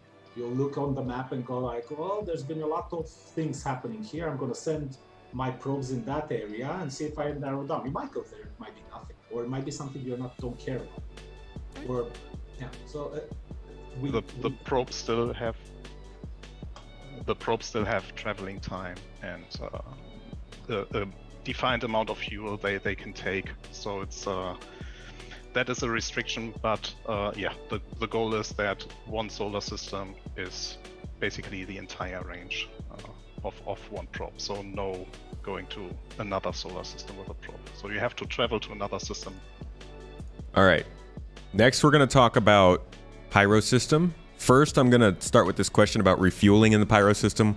Why refueling is going to be more necessary for the game once the Pyro System is in, and how that's going to change our gameplay. And then we're going to look at CitizenCon last year and see the plan for Star Citizen over the course of the next 8 months as they bring in certain improvements like the planetary navigation mesh, automated turrets at outposts, and the Pyro System itself. Right now, Z, there's not much of a grind in this game because you can make relatively the same amount of money doing anything as long as you are good at that thing. There are certainly professions that are better for making money. I'd say bounty hunting and mining come to mind. But if you're working your reputation, you can start to make good money doing courier missions. If you get a big enough ship and you know the right routes, you can make a ton of money cargo hauling. And if you are good enough at FPS and you know your way around these missions, you can make a decent amount of money doing FPS missions. So it's really about what you want to do, which is why I say it's not much of a grind, because you can jump back and forth once you get your reputation up. And right now, you can start working on your reputation for the next patch, because that is not going to get wiped. When they get rid of the progress on certain things, reputation will stay. So you'll be able to keep that reputation in between patches and continue to bust out those really high level missions right when the new patch drops, making good money. Yeah, we were just going over that, Nikaj, that they are looking at possibly raising the amount of players in the live server. I don't think it's worth it to cargo haul with a 50k budget on a Taurus. I don't think you're gonna make much. Come on now, isn't the window closed? Hold on, I'm gonna let you listen to this. Is the refueling is in active development right now? Is this because it's a prerequisite for Pyro? It's not exactly a prerequisite. It's something that's going to help Pyro a lot. Pyro, finding fuel in Pyro is not going to be as easy as in Stanton. This is a torn down place. Everyone has left the My building computer a just long docks time me. ago. The people that are there and want to sell you fuel either are going to try to rip you off, or you're going to pay everything you have to refuel. So you're going to be relying on players. You're going to be relying on other people to come in with fuel from Stanton and bring it in there and sell it to you at whatever price. So the problem also comes with Pyro is like it's very hard to find a station to refuel. They're far between. So you might be, oh, I'm in the middle of nowhere now. There's no way for me to get back to that station where I know there's fuel. Hey, can someone come help me? Someone come help me comes with a dose of risk, because someone come help me might come with guns. But yeah, this is where you have to trust other players, and this is where some of our reputation thing is going to come in handy. As in, you look over who you're dealing with. You go, well, this guy's been killing everyone that moves. I'm not refueling with you. I'm not telling you where I am, pretty much. I can't use NVIDIA Broadcast because I don't have one of the newer cards. But yeah, that happens every once in a while. It actually is why I've been streaming a little bit later recently, because the call to prayer is right at like 5:04, so it'll be right when I start my stream. But it gets earlier every day, so eventually I'll be good. Probably another couple weeks, I'll start the stream at the normal time. This is another, besides the fact that we're getting into Pyro and kind of what Star Citizen is now and what it's turning into. This also points out a really big part of the game, the fact that they are building this game so that you can't just get missions from NPCs or from a job board or from some public area. You can also start to get missions from other players. And it builds out that idea of the economy, which they've shown a lot of, where everything that's going on in the game is corresponding to a node or something making a demand. So you have a factory on Hurston that needs materials, and you have a cargo hauler player who wants to deliver those materials from Delamar, but they need a combat escort. So they put out a beacon, right? A mission for people who are interested in dogfighting to give them an escort over to Hurston. That's a player-made mission as a result of something the game did. And they've been focusing a lot on trying to make sure that that always is cascading into more gameplay for more players. A blockade on a space station not only creates a good reason for cargo haulers to try and game that system and make money, it also creates reason for dogfighters to come in and do some escorting, for bounty hunters to come in and get some of the pirates that are concentrated there, possibly for repair ships to be around to be able to repair cargo haulers who get attacked, maybe even salvagers to pick up after those fights. So as small as it can feel to have one system with just a few planets and some stuff happening there, if they can keep building in more and more missions, which they're very slowly getting to, and things like what they're talking about here with this refueling gameplay do end up coming into the game, which refueling has come into the game. It's still a little difficult to use, but it's there. These things are going to start to happen. You're going to start to see more missions coming from players and players in general needing help with the stuff that they do. Honestly, it is for anybody who listened to the podcast that I had this last week with Mongrel Squad. It certainly sounds like pirates are gearing up for it. So players are going to want to start doing cargo escorts soon. I think that's a big deal. Hey, Lord Skippy. Thank you for becoming a member for 7 months now, dude. I appreciate it. Everybody give a shout out to Lord Skippy, the creator of the web app. Thank you so much, dude, for everything you've done for this channel. Starstreams, you're more interested in stability over anything else right now? Well, my friend, Gen 12 must have you pumped. Good to see you in here, by the way. Thanks for jumping in. Anybody who hasn't seen Starstreams, go check out their stream. Star does stream, and it's right here on YouTube. Just like click on the name and do it. Austin Downs, thank you as well for becoming a channel member here. We got a channel, a new member exclusive video coming out soon that's going to detail the rise and fall and predicted re-rise of the hover mode in Star Citizen. That's an exciting one. Probably going to be out next week, just a little bit late, but for anybody who is a YouTube channel member or a Twitch subscriber, that is an additional exclusive video that I will have coming out for you next week. Hope you enjoy it. Let's listen to a little more about what they have to... Oh, I didn't even read your super chat, Skippy. Can we send messages to that mosque for the Wizen to shout out during your stream? Do they have a YouTube channel that accepts super chats? I don't know. We got to see if they take the like and subscribe. He just comes on and before the prayer even starts, he's just like and subscribe. Let's get into it. Hello and welcome. Thanks for coming today. It's your friend. Okay, let's get back to this. That while Star Citizen is is a massively multiplayer game, it is a multiplayer game. Some systems will be a little more friendly to the solo players than others. Pyro, from everything I've seen and read and heard and spoken about Pyro definitely seems like it's dangerous to go alone. Bring a friend. Exactly. I think Pyro is going to be a lasting... I guess Pyro and Stanton are both super significant systems. There's a lot of systems in Star Citizen that we're probably not going to think of all that often. But Pyro and Stanton, besides being two of the first that they're making, I think are actually really significant. Stanton's like economic powerhouse. And Pyro actually seems like a really unique situation for a frontier system. Like if you look at... Can I turn up the volume on the video? I actually can't.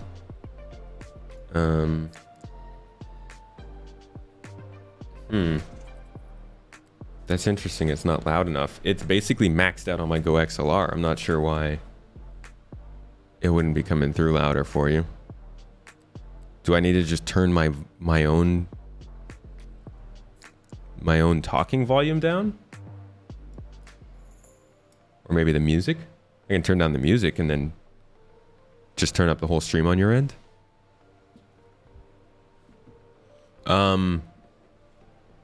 What was I saying? So Pyro seems pretty unique considering the lore, considering the different star systems it's connected to. So if you go into the Arc star map,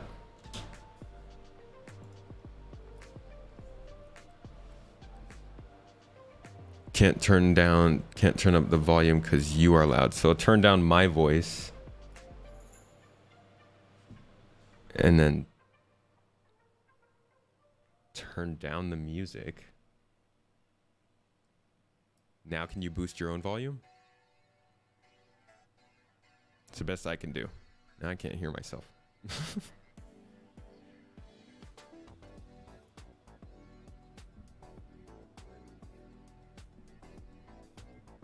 Most systems in the Empire are probably like Stanton anyways. I don't think so. I don't think we're going to find many systems that are as populated as Stanton. I think of all of these systems, Stanton and Pyro are pretty unique, I think. But let's look at them. So Pyro is down here. You can see all of its jump points. Look at how many different systems it's connected to. You've got Terra, probably close to the biggest system in the whole game.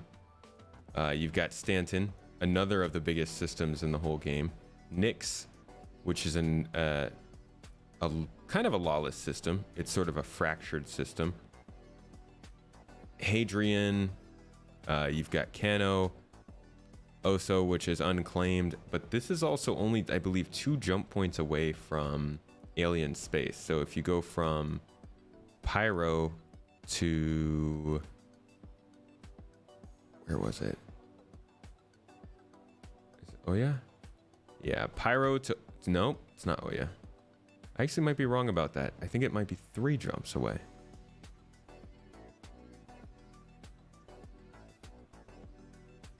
Huh. I thought it was closer to alien space. Well, the aliens like to talk about Pyro. But the amount of different systems it connects through makes it kind of like a good trade port system, or a trade transit system. Makes it really popular for being such a dangerous and all-around lawless system. And so I think Pyro is going to be a place there. A lot of missions, a lot of conflict, and a lot of different opportunities take place that will outlast a lot of the other systems that we're going to get in later years. Will they bring in player factions that can fight for and control territories and systems? They're not going to control systems. You will be able to control territory as long as you are there all the time. They're always going to allow people to have persistent bases or persistent presences, and you can just kill anybody who comes there. So absolutely. I don't think that's far out at all. I mean, orgs can already lock down a whole server and kill anybody who comes into that area. So as soon as server meshing is a thing and they start to combine more of the player base, expect to see that more often. The avian species we took over is the Tavaran. Last question on refueling before we move on. Ground vehicles. Okay, so they've covered most of the refueling stuff. Let's go back and look at Citizen Con and the plans for what Star Citizen is going to be. Go to the cockpit.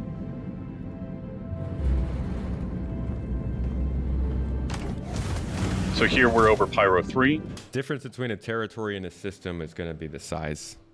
I mean, when I say territory, that's anything from an outpost to part of a planet.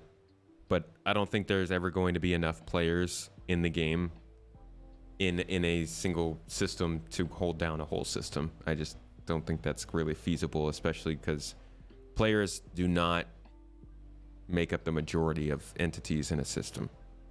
So they'd eventually get beaten back by the security in that area. We've come here for a mission to acquire an artifact, and you'll be making your way down to a trading post. So wanted to just give you a quick overview, and then we can start talking about the planet. Yeah, Pyro 3 is just a terrestrial planet. It has a very thin, breathable atmosphere, but it's still pretty inhospitable, very cold. As you can see, some of those lightning strikes. Audio systems were fine before. Now that videos. Oh, I need to just stick to my audio settings. Well, I can turn my voice up here and turn the video down a bit here because it is blowing my ears out. But yeah, very, very pretty looking. So this is the first time we're actually seeing clouds above a terrestrial planet. You know, we went through quite a few iterations of forms. What we ultimately ended upon was something that felt quite dramatic, still believable in terms of how the wind would have shaped them. But yeah, at that point, just join the military. A lot of the more recent tech that came online. So on top of rivers being a thing that they're talking about improving, clouds and specifically weather is something that I think we are due for an update on at this point. Dynamic weather and lightning, storms not being a static texture rolling across the planet. This would be good to see an update, or at least hear an update on. Also, what we're seeing here is like some kind of distant thunder strikes. And what this is, it's kind of like a prelude to, future weather features that will be coming on board, and how this will tie into, storms and ship handling, due to the turbulence. And it's great seeing the, the rain hit the canopy glass here, when you go through these cloud banks. I wish it would look this good if. Process of shaping, one of the things we really wanted to do is create these kind of like these pockets in between the clouds. So you're in these cavities. So as you're flying through, you get a glimpse of the terrain beneath you. But it feels really quite exhilarating, to fly through. Also, as well, like okay, but make it look like that. More recent tech coming on board as well. So, it's a lot of optimizations been going on. So it's way more performant than previously it was. Also, like the level of artifacting that we're seeing here is substantially reduced, certainly on higher spec machines. It also gives you a great sense of parallax when you fly through these cloud sandwiches. A cloud sandwich? Yes. I don't think we're going to start seeing new systems quickly after 4.0. I think it'll take at least a year before we see any noticeable or hear any noticeable progress on system development. I expect to start hearing about a new system beginning of next year, around 4.0 or so, as they start working on whatever comes after Nix, but I think there's going to be a while of growing pains with server meshing coming in 4.0 before we start to see a real benefit from it. That's what it feels like. It feels like you're the meat or the cheese of a cloud sandwich.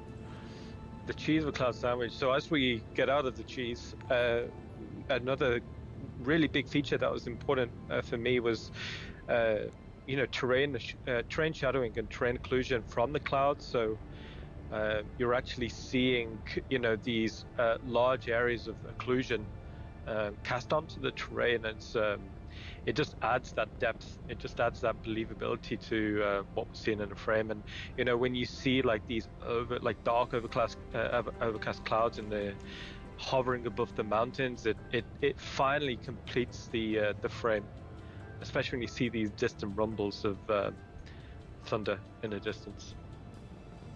So James Cameron, who's doing the run through, yes, that is his name. He will be taking us down to the outpost. The goal for us is his name is James Cameron. Basically, make 50 of these, whether they're inhabited or derelicts or even basically inhabited by a farmer or. They're Hi Chael and Z. They're talking about. Listen to what he's saying. So this is part of a whole thing. I'll pull up some of the footage right now. This is all part of an effort that's been going on since 2018, 2019, I think, where they have been working on a base building app called Rastar. Last year, they were finally able to show us this app. I think it's in the engine. Yeah, so they were able to show us this app and how it works in terms of actually being able to place down these locations a little bit faster, fill them with props, fill them with different things that are unique to those locations. So now that they figured out how to do bases and outposts, which they couldn't do before because this tool actually allows them to flatten the ground. As you can see, they're able to create an actual flat crater now, whereas before, I think I have something for, yeah. So before, they would have like this cliffside and they wouldn't really be able to build on it, which was why all of our outposts have stilts on them. But now they're able to flatten the ground systemically on these procedural planets, so they don't need these stilts anymore. And instead, they can start to build these sort of normal bases, turn them into villages and towns, fill them with props very quickly, very procedurally. And of course, the other teams are working on the AI side, the narrative side. They're building the missions. So you can see how the different teams are working on different parts of the same problem to try and attack that issue that you're talking about. Have I got a video on that tool? I'm not sure I've seen that on your channel. I do have a video on that tool. It is a supporter exclusive video though. So if you're a Twitch subscriber or a YouTube channel member, then if you go to my channel, I'm sorry. If you go to the main channel and you scroll down here to member-only videos, this video right here, Star Citizen has the dev tools to build the game, is all about that. It's all about how they've been building these tools, how they're coming together, and how they're finally starting to fill in more of that unique gameplay we need to make these places feel less dead. What's up, Fate? These, whether they're inhabited or derelicts or even basically inhabited by a farmer. What if you could hack someone's Moby-Glass? So the goal I'd is probably make it so that it lagged for them a lot. Wait, that already happens. Actions and so that you can develop different rep associated with them, and you can start seeing how big these outposts stretch to with the comms tower that's behind us, and then even some of the AA turrets that you'll actually see up close and personal.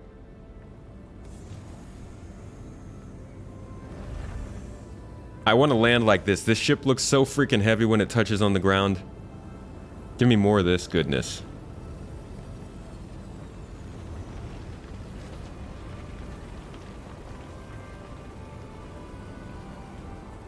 Ka-chunk. That was a really good approach from James there. Just sounded good too, that sound design.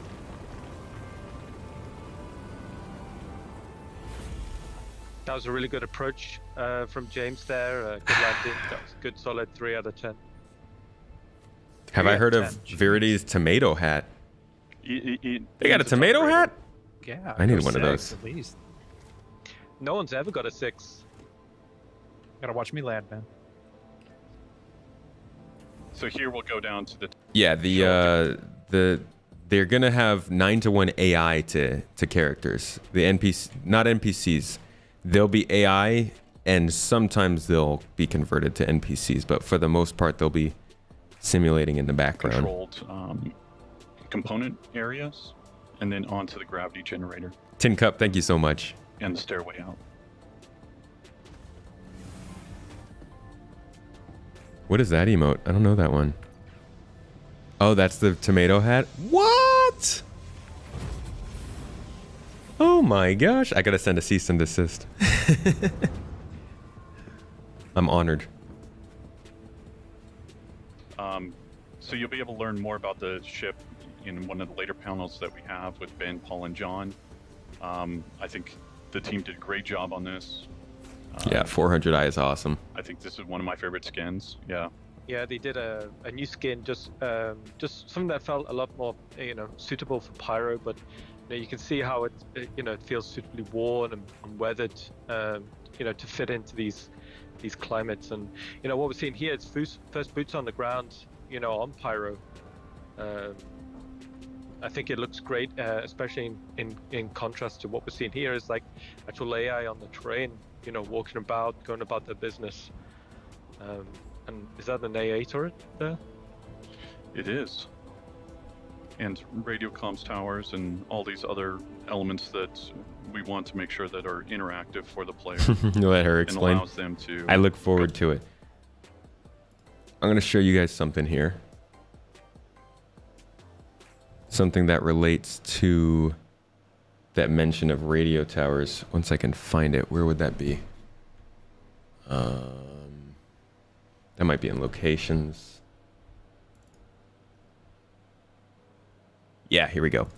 So they used to show this stuff off. This is back in 2021, last year.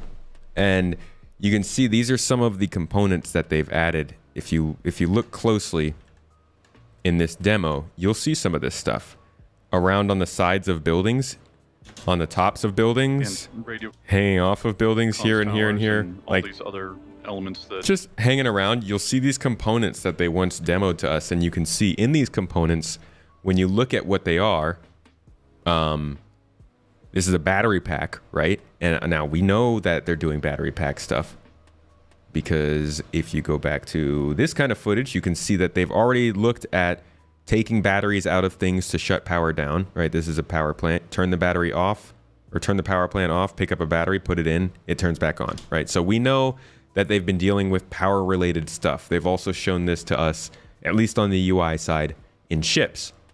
This is all... None of this is a surprise. Well, I mean, I guess it can be new news. But it all makes sense when you can see all of the different stuff that they're testing in different parts of the company. And I think if we even search for power, no, we want resource management. So you can see also here that they're working on it. This system will handle resources for stations, settlements, cities, and all other locations. It will also unlock the engineering station gameplay for ships, letting players manage power, CPU, fuel, shields, coolant, etc. So we're seeing all of that. And when you go back to these things that they mentioned about the bases and look at the different components they built for them, you can see that they have these interaction points that are linked to fuses and cables and stuff like that.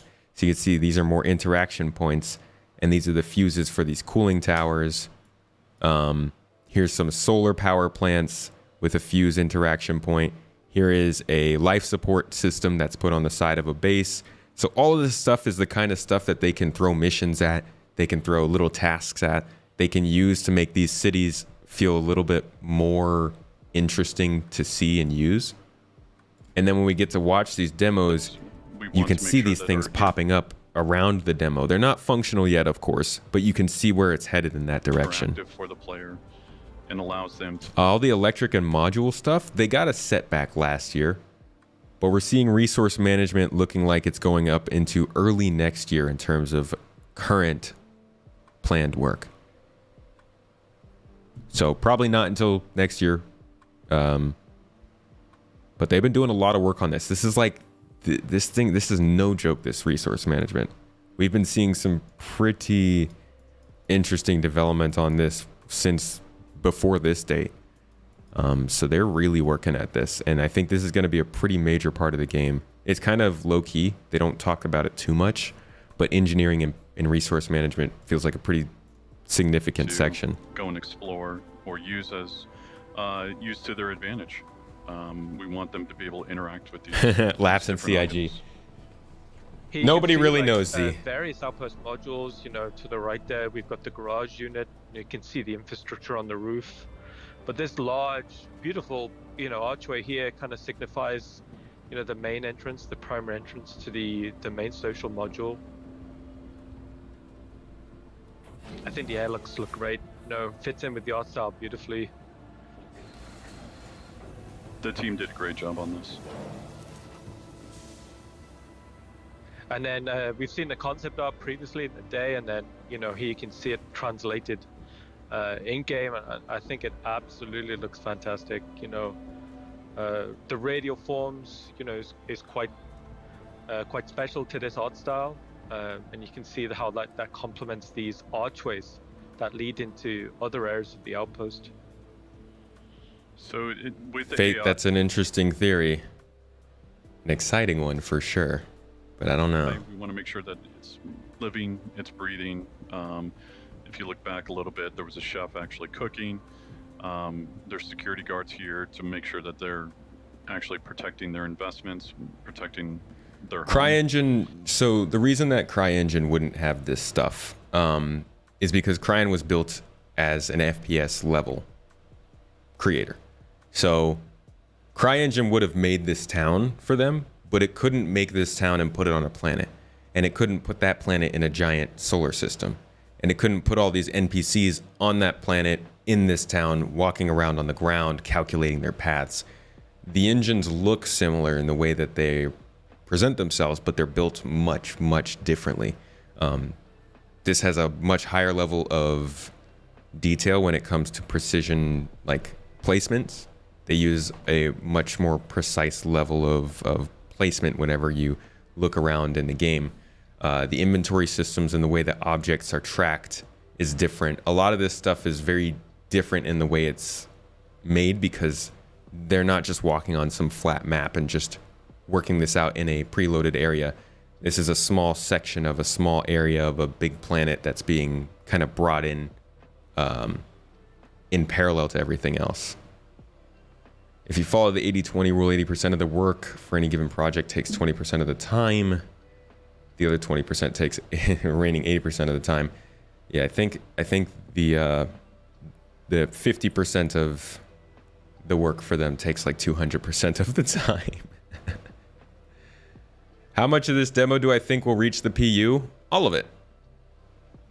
a lot of this demo is in the PU. The clouds that we saw in the PU, the players, the NPCs walking around on the ground in the PU. Actually protecting their investments, but you have good rep with them. The other players wouldn't be able to enter. Some of the other stuff we'll see in the future, like the inventory system and the medical system and the looting system, have all gotten into the PU. A lot of this stuff has been added since the demo. We also got a quick shot at the loadout that James is playing. So it's a female loadout, but it's also showing the backpack, which is new. Oh yeah, the backpacks are in the game too. Some of the new hair as well, which is rendering much nicer. As far as the outpost, I think the outposts will make it in game. These are pretty big focus. The training post, go see the dealer, acquire the artifacts. I think those wind animations on the tarps probably won't make it. And for the trading post, you know, we wanted to get all of the junk on the outside as well, you know, so the player can see it as they're approaching. We wanted... And yes, I know that might be cloth tech, but like, come on. You know, as many tops as we could, and you can see it's using the new soft deck shader, so these are reacting to the planetary wind, you know, the same force that the tall grass and the moss on the ground is reacting to as well. Other thing with the trading post is, like Ian spoke about before, the inventory and what they'll be able to actually sell here will vary depending on where they're at in the solar system. Are they close to a jump point where they might be coming down and using this as a chop shop? Or, we do have them on Crusader. Are they? I just never know, you know. Rural area that's, you know, they care more about the frontier lifestyle and being able to survive versus money. We passed the kitchen as well on the way back there. That's the local diner for this outpost. Tough crowd. Also, so in the inside as well, you know, we wanted this, you know, kaleidoscope of colors and shapes. You know, like it's just literally the dealers displaying all the wares, everything they'll have outside in the open here. My problem with this is that they try to make it feel like everything is going to be interactable, but like, are they really going to go through every one of these objects and make them interactable, or are they just going to replace them with actual interactable stuff? It's site dressing for the demo, but I wonder what's going to happen to it in the interim before all of this stuff is interactive. Pyro will have more breathable atmospheres, yes. This video is called Life in the Verse, CitizenCon 2951. Well, welcome. Take a look. I'm sure I have what you want, and if not, I'll have something just as good.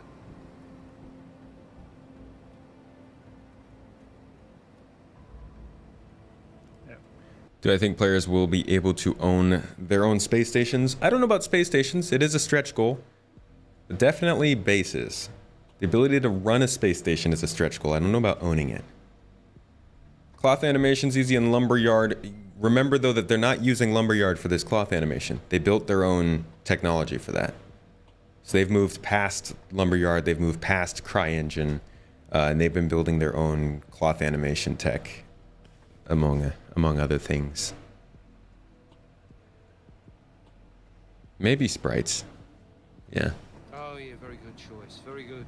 So after 5 million credits of disposable income, we get our first look at the props team. Hadesian artifact, which is obviously going to be what is sort of a super rare thing that you'll hopefully be able to start finding in the galaxy.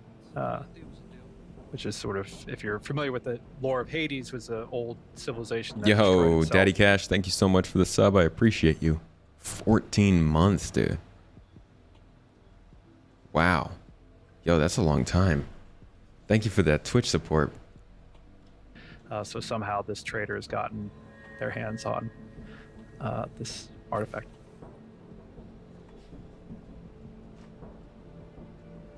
So here we're showing one way of actually playing through this area. It really depends on your standings within the game. 4-month streak though. I got you. Deal with you, and then what's the dealer going to do? What's the dealer going to charge you?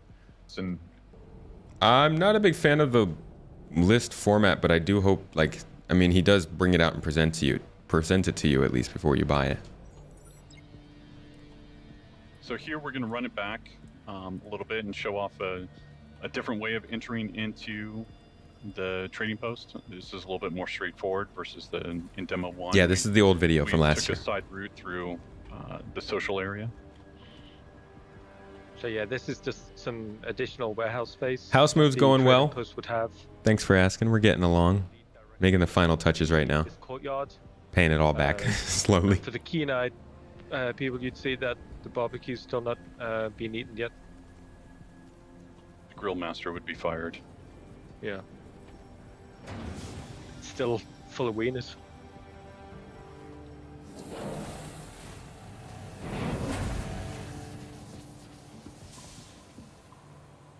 So with this area again, we just want to make sure that it's filled out with items, filled out with different things that you can interact with and possibly buy. It's like Dave said in the beginning, we want the stores to feel different here, but it's still making it feel believable.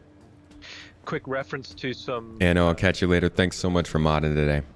Appreciate you, buddy. Welcome. Take a look. I'm sure I have what you want, and if not, I'll have something just as good. Yeah. The guys had a lot of fun dressing these areas. There's a lot of storytelling going into it. IAE is usually in November. So here we decide not to pay the price.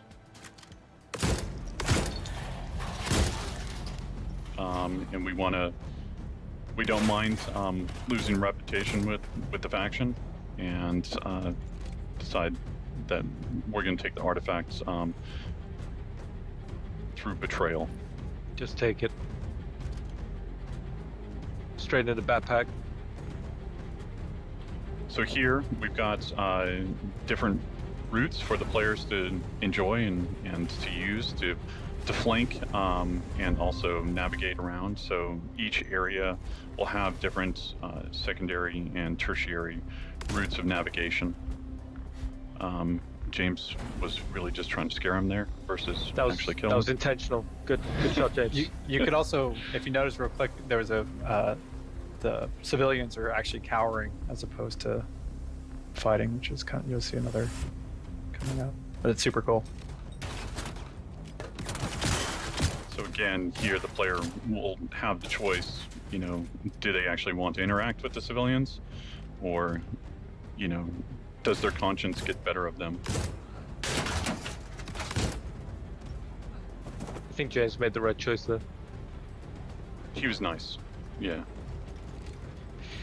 One of the things when we was playtesting this a lot is when you see the enemy AI kind of fanning out across the terrain like that, it's fantastic to see. It feels really great. Just seeing the base start to wake up to you and as you're trying to exfiltrate.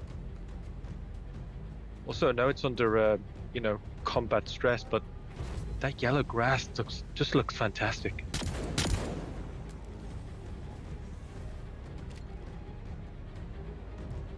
That's how I play. So here, James just wants to get out real quick. So this is kind of showing off just the different choices you might have in a situation like this. We still don't have missions like this, situations like this, because we don't have smart enough AI. We don't even have servers that run well enough for this. But this is the goal for the ground gameplay that we're starting to see them focus on with things like the hovercraft improvements, the ground vehicle improvements, the new bases they're bringing out, river tech, all this stuff that they're putting into the ground. Seems like it's all focused on making sure that these kinds of situations are better next year. Walkthrough. This is where the AA turrets will come alive, and basically, if you're not fast enough, as James isn't, with your countermeasures, then they'll take you down. Yeah, I don't know why they don't chaff. I guess they just want to die and show that. So what we saw there was the player went in. Ship looks dirty because that's the ship skin that they got for that specific mission. This was not meant for 3.17. No, this was meant for the drop of 4.0 when the pyro system comes out. If the faction is already against you from the very beginning, and what are different ways that you can go about it. So here we are in our last walkthrough. Since you're all by yourself, we wanted to show the player take a stealthy routes versus if you were with friends, you could go in guns blazing. But this allows the player to come in, access the outpost from a different side than what we've shown. It also allows them to clock all the AI and see how they want to approach the problem and see what other secondary or tertiary routes would be open to them, either via the ladder or maybe a possible door.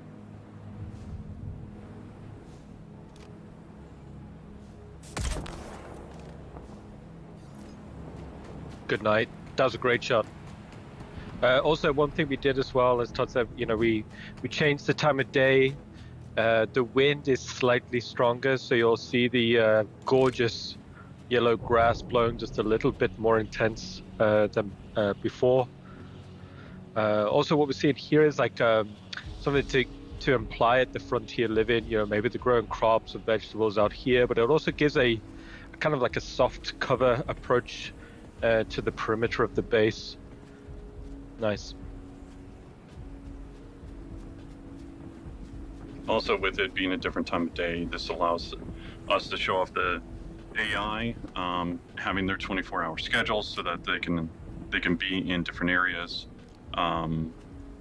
when you approach it. So if you approach it at night or you approach it during the morning, they'll be doing different things, whatever is valid for their schedule.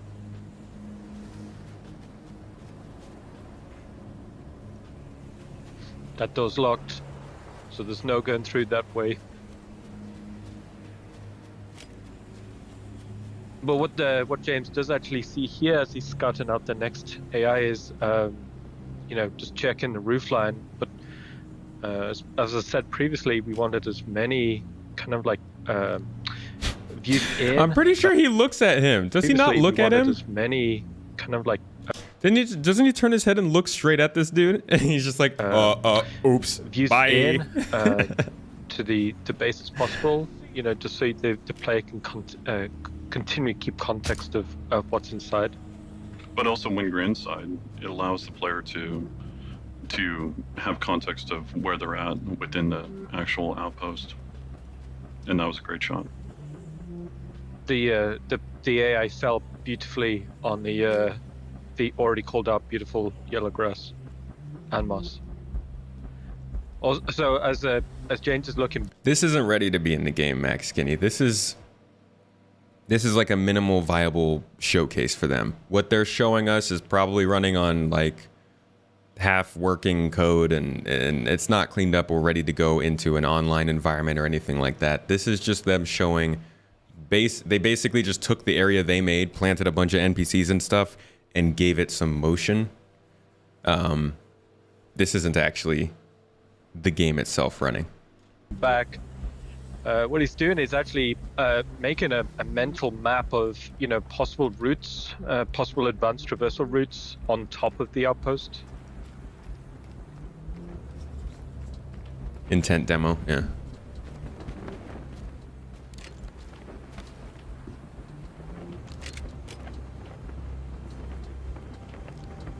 And we saw the dealer there in the bedroom, just end of the day. So with each outpost, there'll be different... You can get your long distance headshots. They've started doing outdoor missions in 3.17 too. Keep an eye out for those. Routes that will be open to the player or closed to the player. So some of them might have ladders on the outside, some of them might not. You're right, Martin. Some of them might have basically ways to get in through the floorboards, other ones won't. But this is just one version of, many possibilities. So here, the player will take a secondary route of navigation all the way up to the roof. And then from here, this allows them to be able to check out any of the AI, also be able to look at any of the interactables in the future. If you got a good reputation, maybe you need to go and fix different items on the roof, or if you are there for nefarious means, then maybe you want to take out the power, and which will then kill the AA turrets, or will turn off the lights in the in the outpost. So it allows the player to interact with different items and then basically create a nice little sandbox for them to play in. So here you can see one of those interactables as well as the AI. Yeah, there's that solar panel that we saw. You can see it's right there with the whole thing. Eventually, this will be something you might have to do for a mission. And just behind these interactables, like we're seeing these kind of archways. Like right now, these are just kind of empty, and to just illustrate like a guard point. In the future, these could be maybe customizable, or they could contain like an AA turret like we saw on demo 1, or it could contain like cargo storage. Basically, we tried to design something that was as flexible as possible. So here we're showing off the looting system as well as the inventory system. So this will be shipping in 315. This allows bodies. This is another thing they introduced with this demo that made it's already into the game. The loot system. Be able to be interacted with and take off the items associated with it. Also, with this change, you will no longer have global inventory, so you can't be pulling off weapons that you didn't take with you to this location. Everything will be regarding what you carry is what you have, and so it really makes the players think about how they want to approach the problem. You're right, Martin. I don't really see the clouds from the sky much, or from the ground much.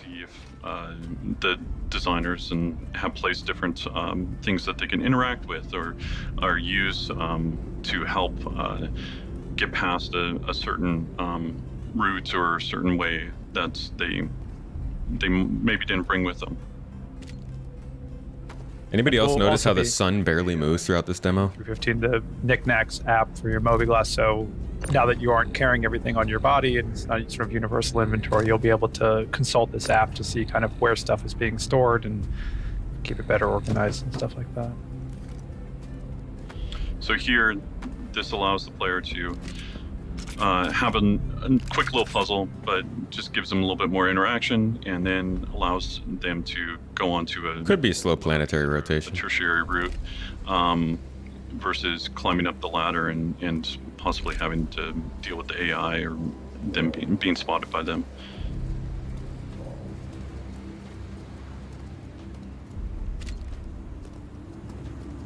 Hey, it's Chiff Monkey.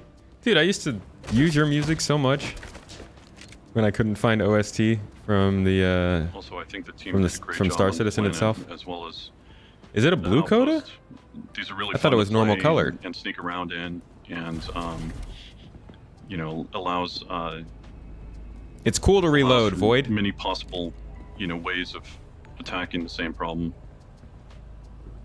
What we're seeing here is like James is actually getting up onto through one of these like rooftop storage modules, and it's given like the highest point in the base. So from here, you can actually make probably the most informed decisions on how to approach the next problem. We're seeing this guard routine here.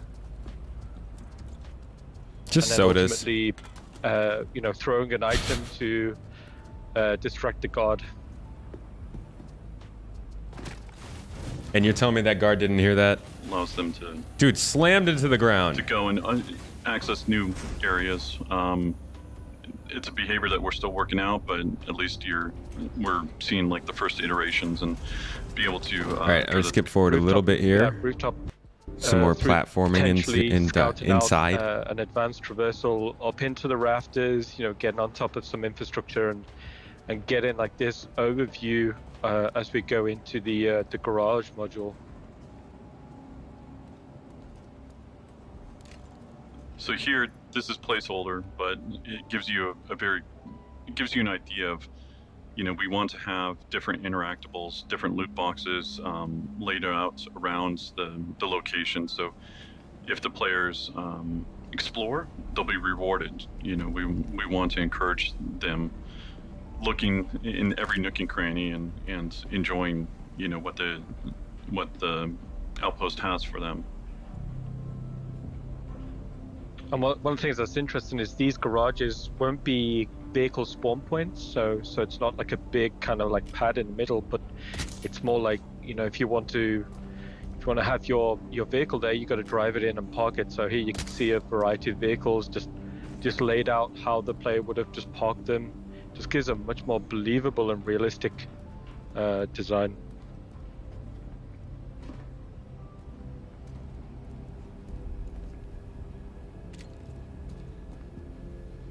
So you keep sneaking, Outpost opened up, kill some more people, take their stuff, do some looting. Us customizing it and making each one feel different, and so the player won't always be used to the same routes. So here, again, we're using the inventory system. We allow the player how the player would have parked. Yeah, like we don't need to know that. Just see how the player. AI, it's they not might important. have different tools or different notes or different items that you'll need in order to solve your mission. Interestingly, when we was designing these spaces, we knew we wanted these internal airlocks, but we knew we needed some sort of like view, like porthole on them, just so. Airlock cycling. Don't turn around to see who it is coming in. Just double check to see if there's any bad guys on the other side. So we got some ragdoll bugs. I guess it wouldn't be a Citizen Con without any sort of issues or bugs. Oh, the dreaded laser tool. For what it's worth, this does work in the game. They just don't have any places where you can use it. Previously, the players being, you know, on the roof, they've come down through the main section of the outpost. But here, what the players doing is they're going to the underfloor section. So these aren't vents, but they're more like subfloors. So they're meant to feel very dark, very minimal, but you're actually seeing the foundations of these outposts. So inside here, it's the player will need to kind of work out how to navigate. It is a thing, but that's like one of the only places you can use it. Watch-based experience, you know, and then within here, what the player can actually do is work out roughly where they are in relation to the to what's upstairs. And what you're seeing here, like this light bleeding down through, you know, you can kind of make informed decisions, or okay, that's where that AI was, or right now the player is just underneath that main social space. So if you think back, like that was that guard in the beginning, just next to the kitchen counter. But you know, we've intentionally made these spaces not necessarily like very easy to navigate, because you know there wouldn't be a lot of light down here. You know, the player would have to, you know, follow, for example, like James is following the blue wire here, you know, making a decision to like, hey, if I follow that blue wire, I'm probably going to get to something interesting, or a point where I can actually, you know, exit this subfloor space and get back up above. And what I like about them is basically just the claustrophobic feel of it. And then obviously the addition of possible secondary or more advanced navigation, so either going into prone or just going full crouch.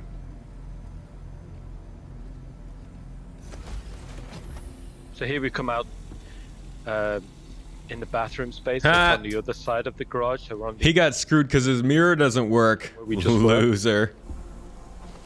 It's a good ragdoll.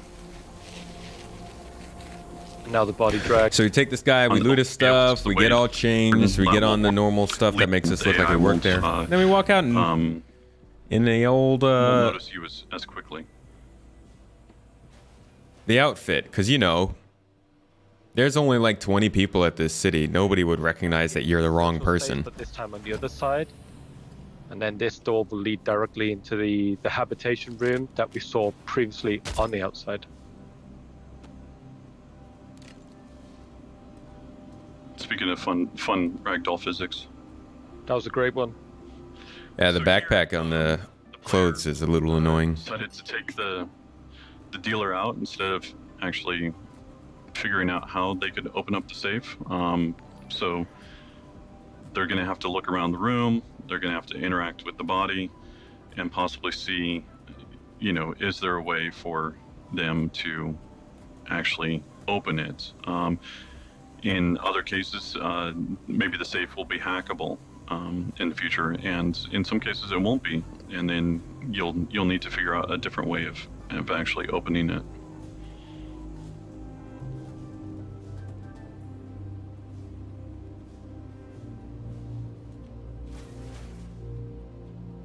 So here we spot a little clue. Wow, I can't believe he found that. A little note, and you'll notice the what's fun is like the name on here. If you look back and see the some of the AI being taken out, you may notice some names.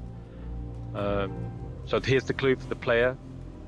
But one of the coolest things for me here is the player is holding an item with the clue, and while holding the item, they can seamlessly interact with another item to solve a puzzle. That's awesome. And then here we got a little bug. Nice interaction. Player was able to acquire the artifact, and then we'll be able to do whatever they want with it, either sell it or be able to use it somehow in a future the mission. password was across the room from the keypad. Okay, they were okay. We're watching the demo from last year where they showed kind of their intention for our Star Citizen 4.0 coming out next year. One of the things that was really exciting I'm on about YouTube as watching well. this kind of back to back to back is finally getting to see that freedom of choice. And it's like, it's really, really, I mean. So that's honestly, that kind of wraps up really at least today's episode of going over sort of what is Star Citizen, what has it been, how has it struggled, how has it succeeded, where is it now, and where is it going. You can see that they've been sticking with their goals of the dynamic. I'm sorry, that's not a very flattering scene. You can see that they've been sticking with their goals of the dynamic missions, the ability for players to give missions, the ideas of these very detailed locations with a lot of stuff going on in them, from derelicts to outposts to space stations. They've been consistent for as long as they've taken, and as many weird decisions as they've made. The background of what they've been trying to build, I think, seems pretty consistent throughout this whole time. Clearly things changed with Planet Tech and got more detailed, but it's always been kind of the same. A game that is based on player skill, that is based on large-scale, detailed environments, multiplayer actions, ship interiors, and central areas for you to be able to do things, interact with things, run missions, and all that stuff. All we've seen throughout this time are the extras being added on top. And a lot of the stuff that was in this demo is actually in the game now. So I do appreciate the way they handled this demo. I'm still, the jury's out to see if it actually ends up like this when we finally get Pyro in the game. But it looks pretty good. I like it. I like where we're going. I don't like where we're at. I wish it was a little bit better, but I like where we're going, and I like the progress that I'm seeing, especially with some of the tools like the location tech and stuff like that. Raytheon, how you doing? No problem, Mac. See a lot of show, don't tell, which is good. Yeah.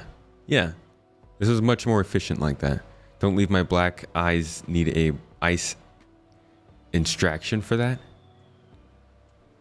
Well, okay. But yeah, folks, this has been a little explainer. Now that the stream is done, we've gone over what is Star Citizen for 3.5 hours. Now you can go check out the video I just posted on the YouTube channel. It's a little 18-minute summary of what is Star Citizen. Hopefully something people can send to their friends if they're curious, or people can find online if they're searching for it. But I thought I'd put it together and then do a little stream to partner up with that. Something that I think I'm going to start trying to do more and more often with my streams. But my next stream will be on Wednesday. I'm not sure what I'm doing yet. I think I might do a new player experience stream, but if not, I will probably jump in with the org, so anybody who is a member of the org, make sure to be there. And if you want to be a member of the org, I will drop this link for you where you can sign up if you'd like to come play with us in Star Citizen. And with that, I'm going to find somebody for us to raid.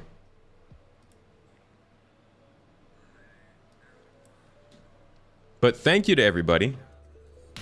All of you lovely people. Thank you for being here. bit loud. Thanks for being here. Thanks for sticking around, especially for like this long, just looking into Star Citizen nerd stuff. Kind of a lot. Before we go, my friends, like I said on the stream description and title, I have a little ship giveaway to do. So, hopefully everybody who is on Twitch has gotten input on that. Got your tickets, got your points. On YouTube, I'm sorry I can't host them over there, but the next giveaway is going to be hosted on Gleam, so everybody will be able to be involved. But for this one, anybody who is on Twitch, you had the chance to get a ticket into the giveaway. Now I'm going to go ahead and pull the winner. Ho ho ho. Hey, BGD, thank you so much for the Amazon Prime sub. Thanks for the support. I appreciate you.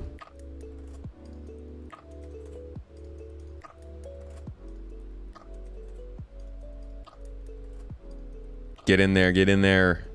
I'll let that raffle run until it's over. Everybody get your tickets though, exclamation point ticket in Twitch if you'd like to be involved. On YouTube, again, my deepest apologies, but I promise we're gonna start a new Gleam giveaway soon and it's gonna have something good with it. I don't know what yet. Maybe a 400i or something like that, but it'll be good. And we're gonna start that giveaway on Friday with the relaunching of this stream with new player streams coming on, couple streams, more chatting streams like this, and all that jazz.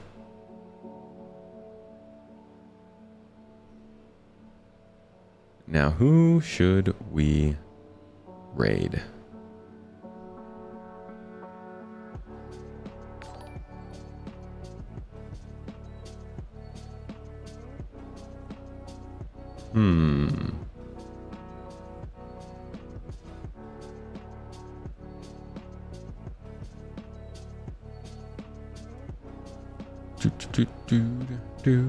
Did anybody win yet? How many points do you need? I believe it's 200 points per ticket. Just type an exclamation point ticket and it will buy one for you.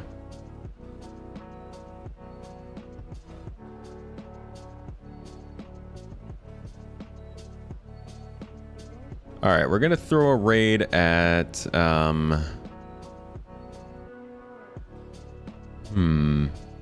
we're gonna throw a raid at Kung Lee, an old friend of the channel. Check ST's last tweet. I will check it out. Thank you. All right, gonna pull the raffle and the giveaway. Let's see who won a copy of Star Citizen today.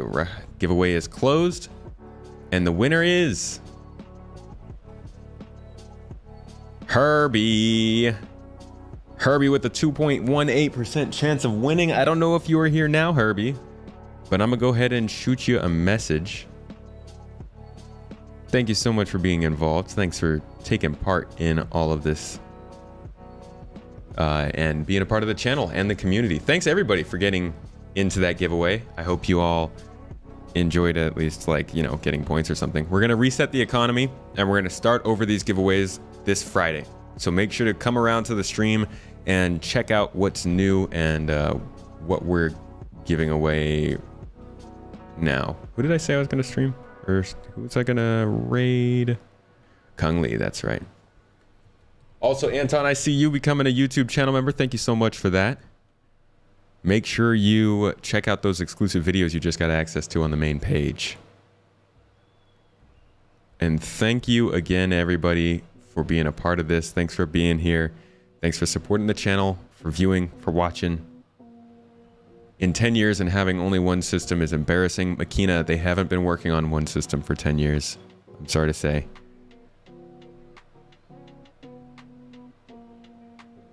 But fair enough. If somebody else can do it better, they will.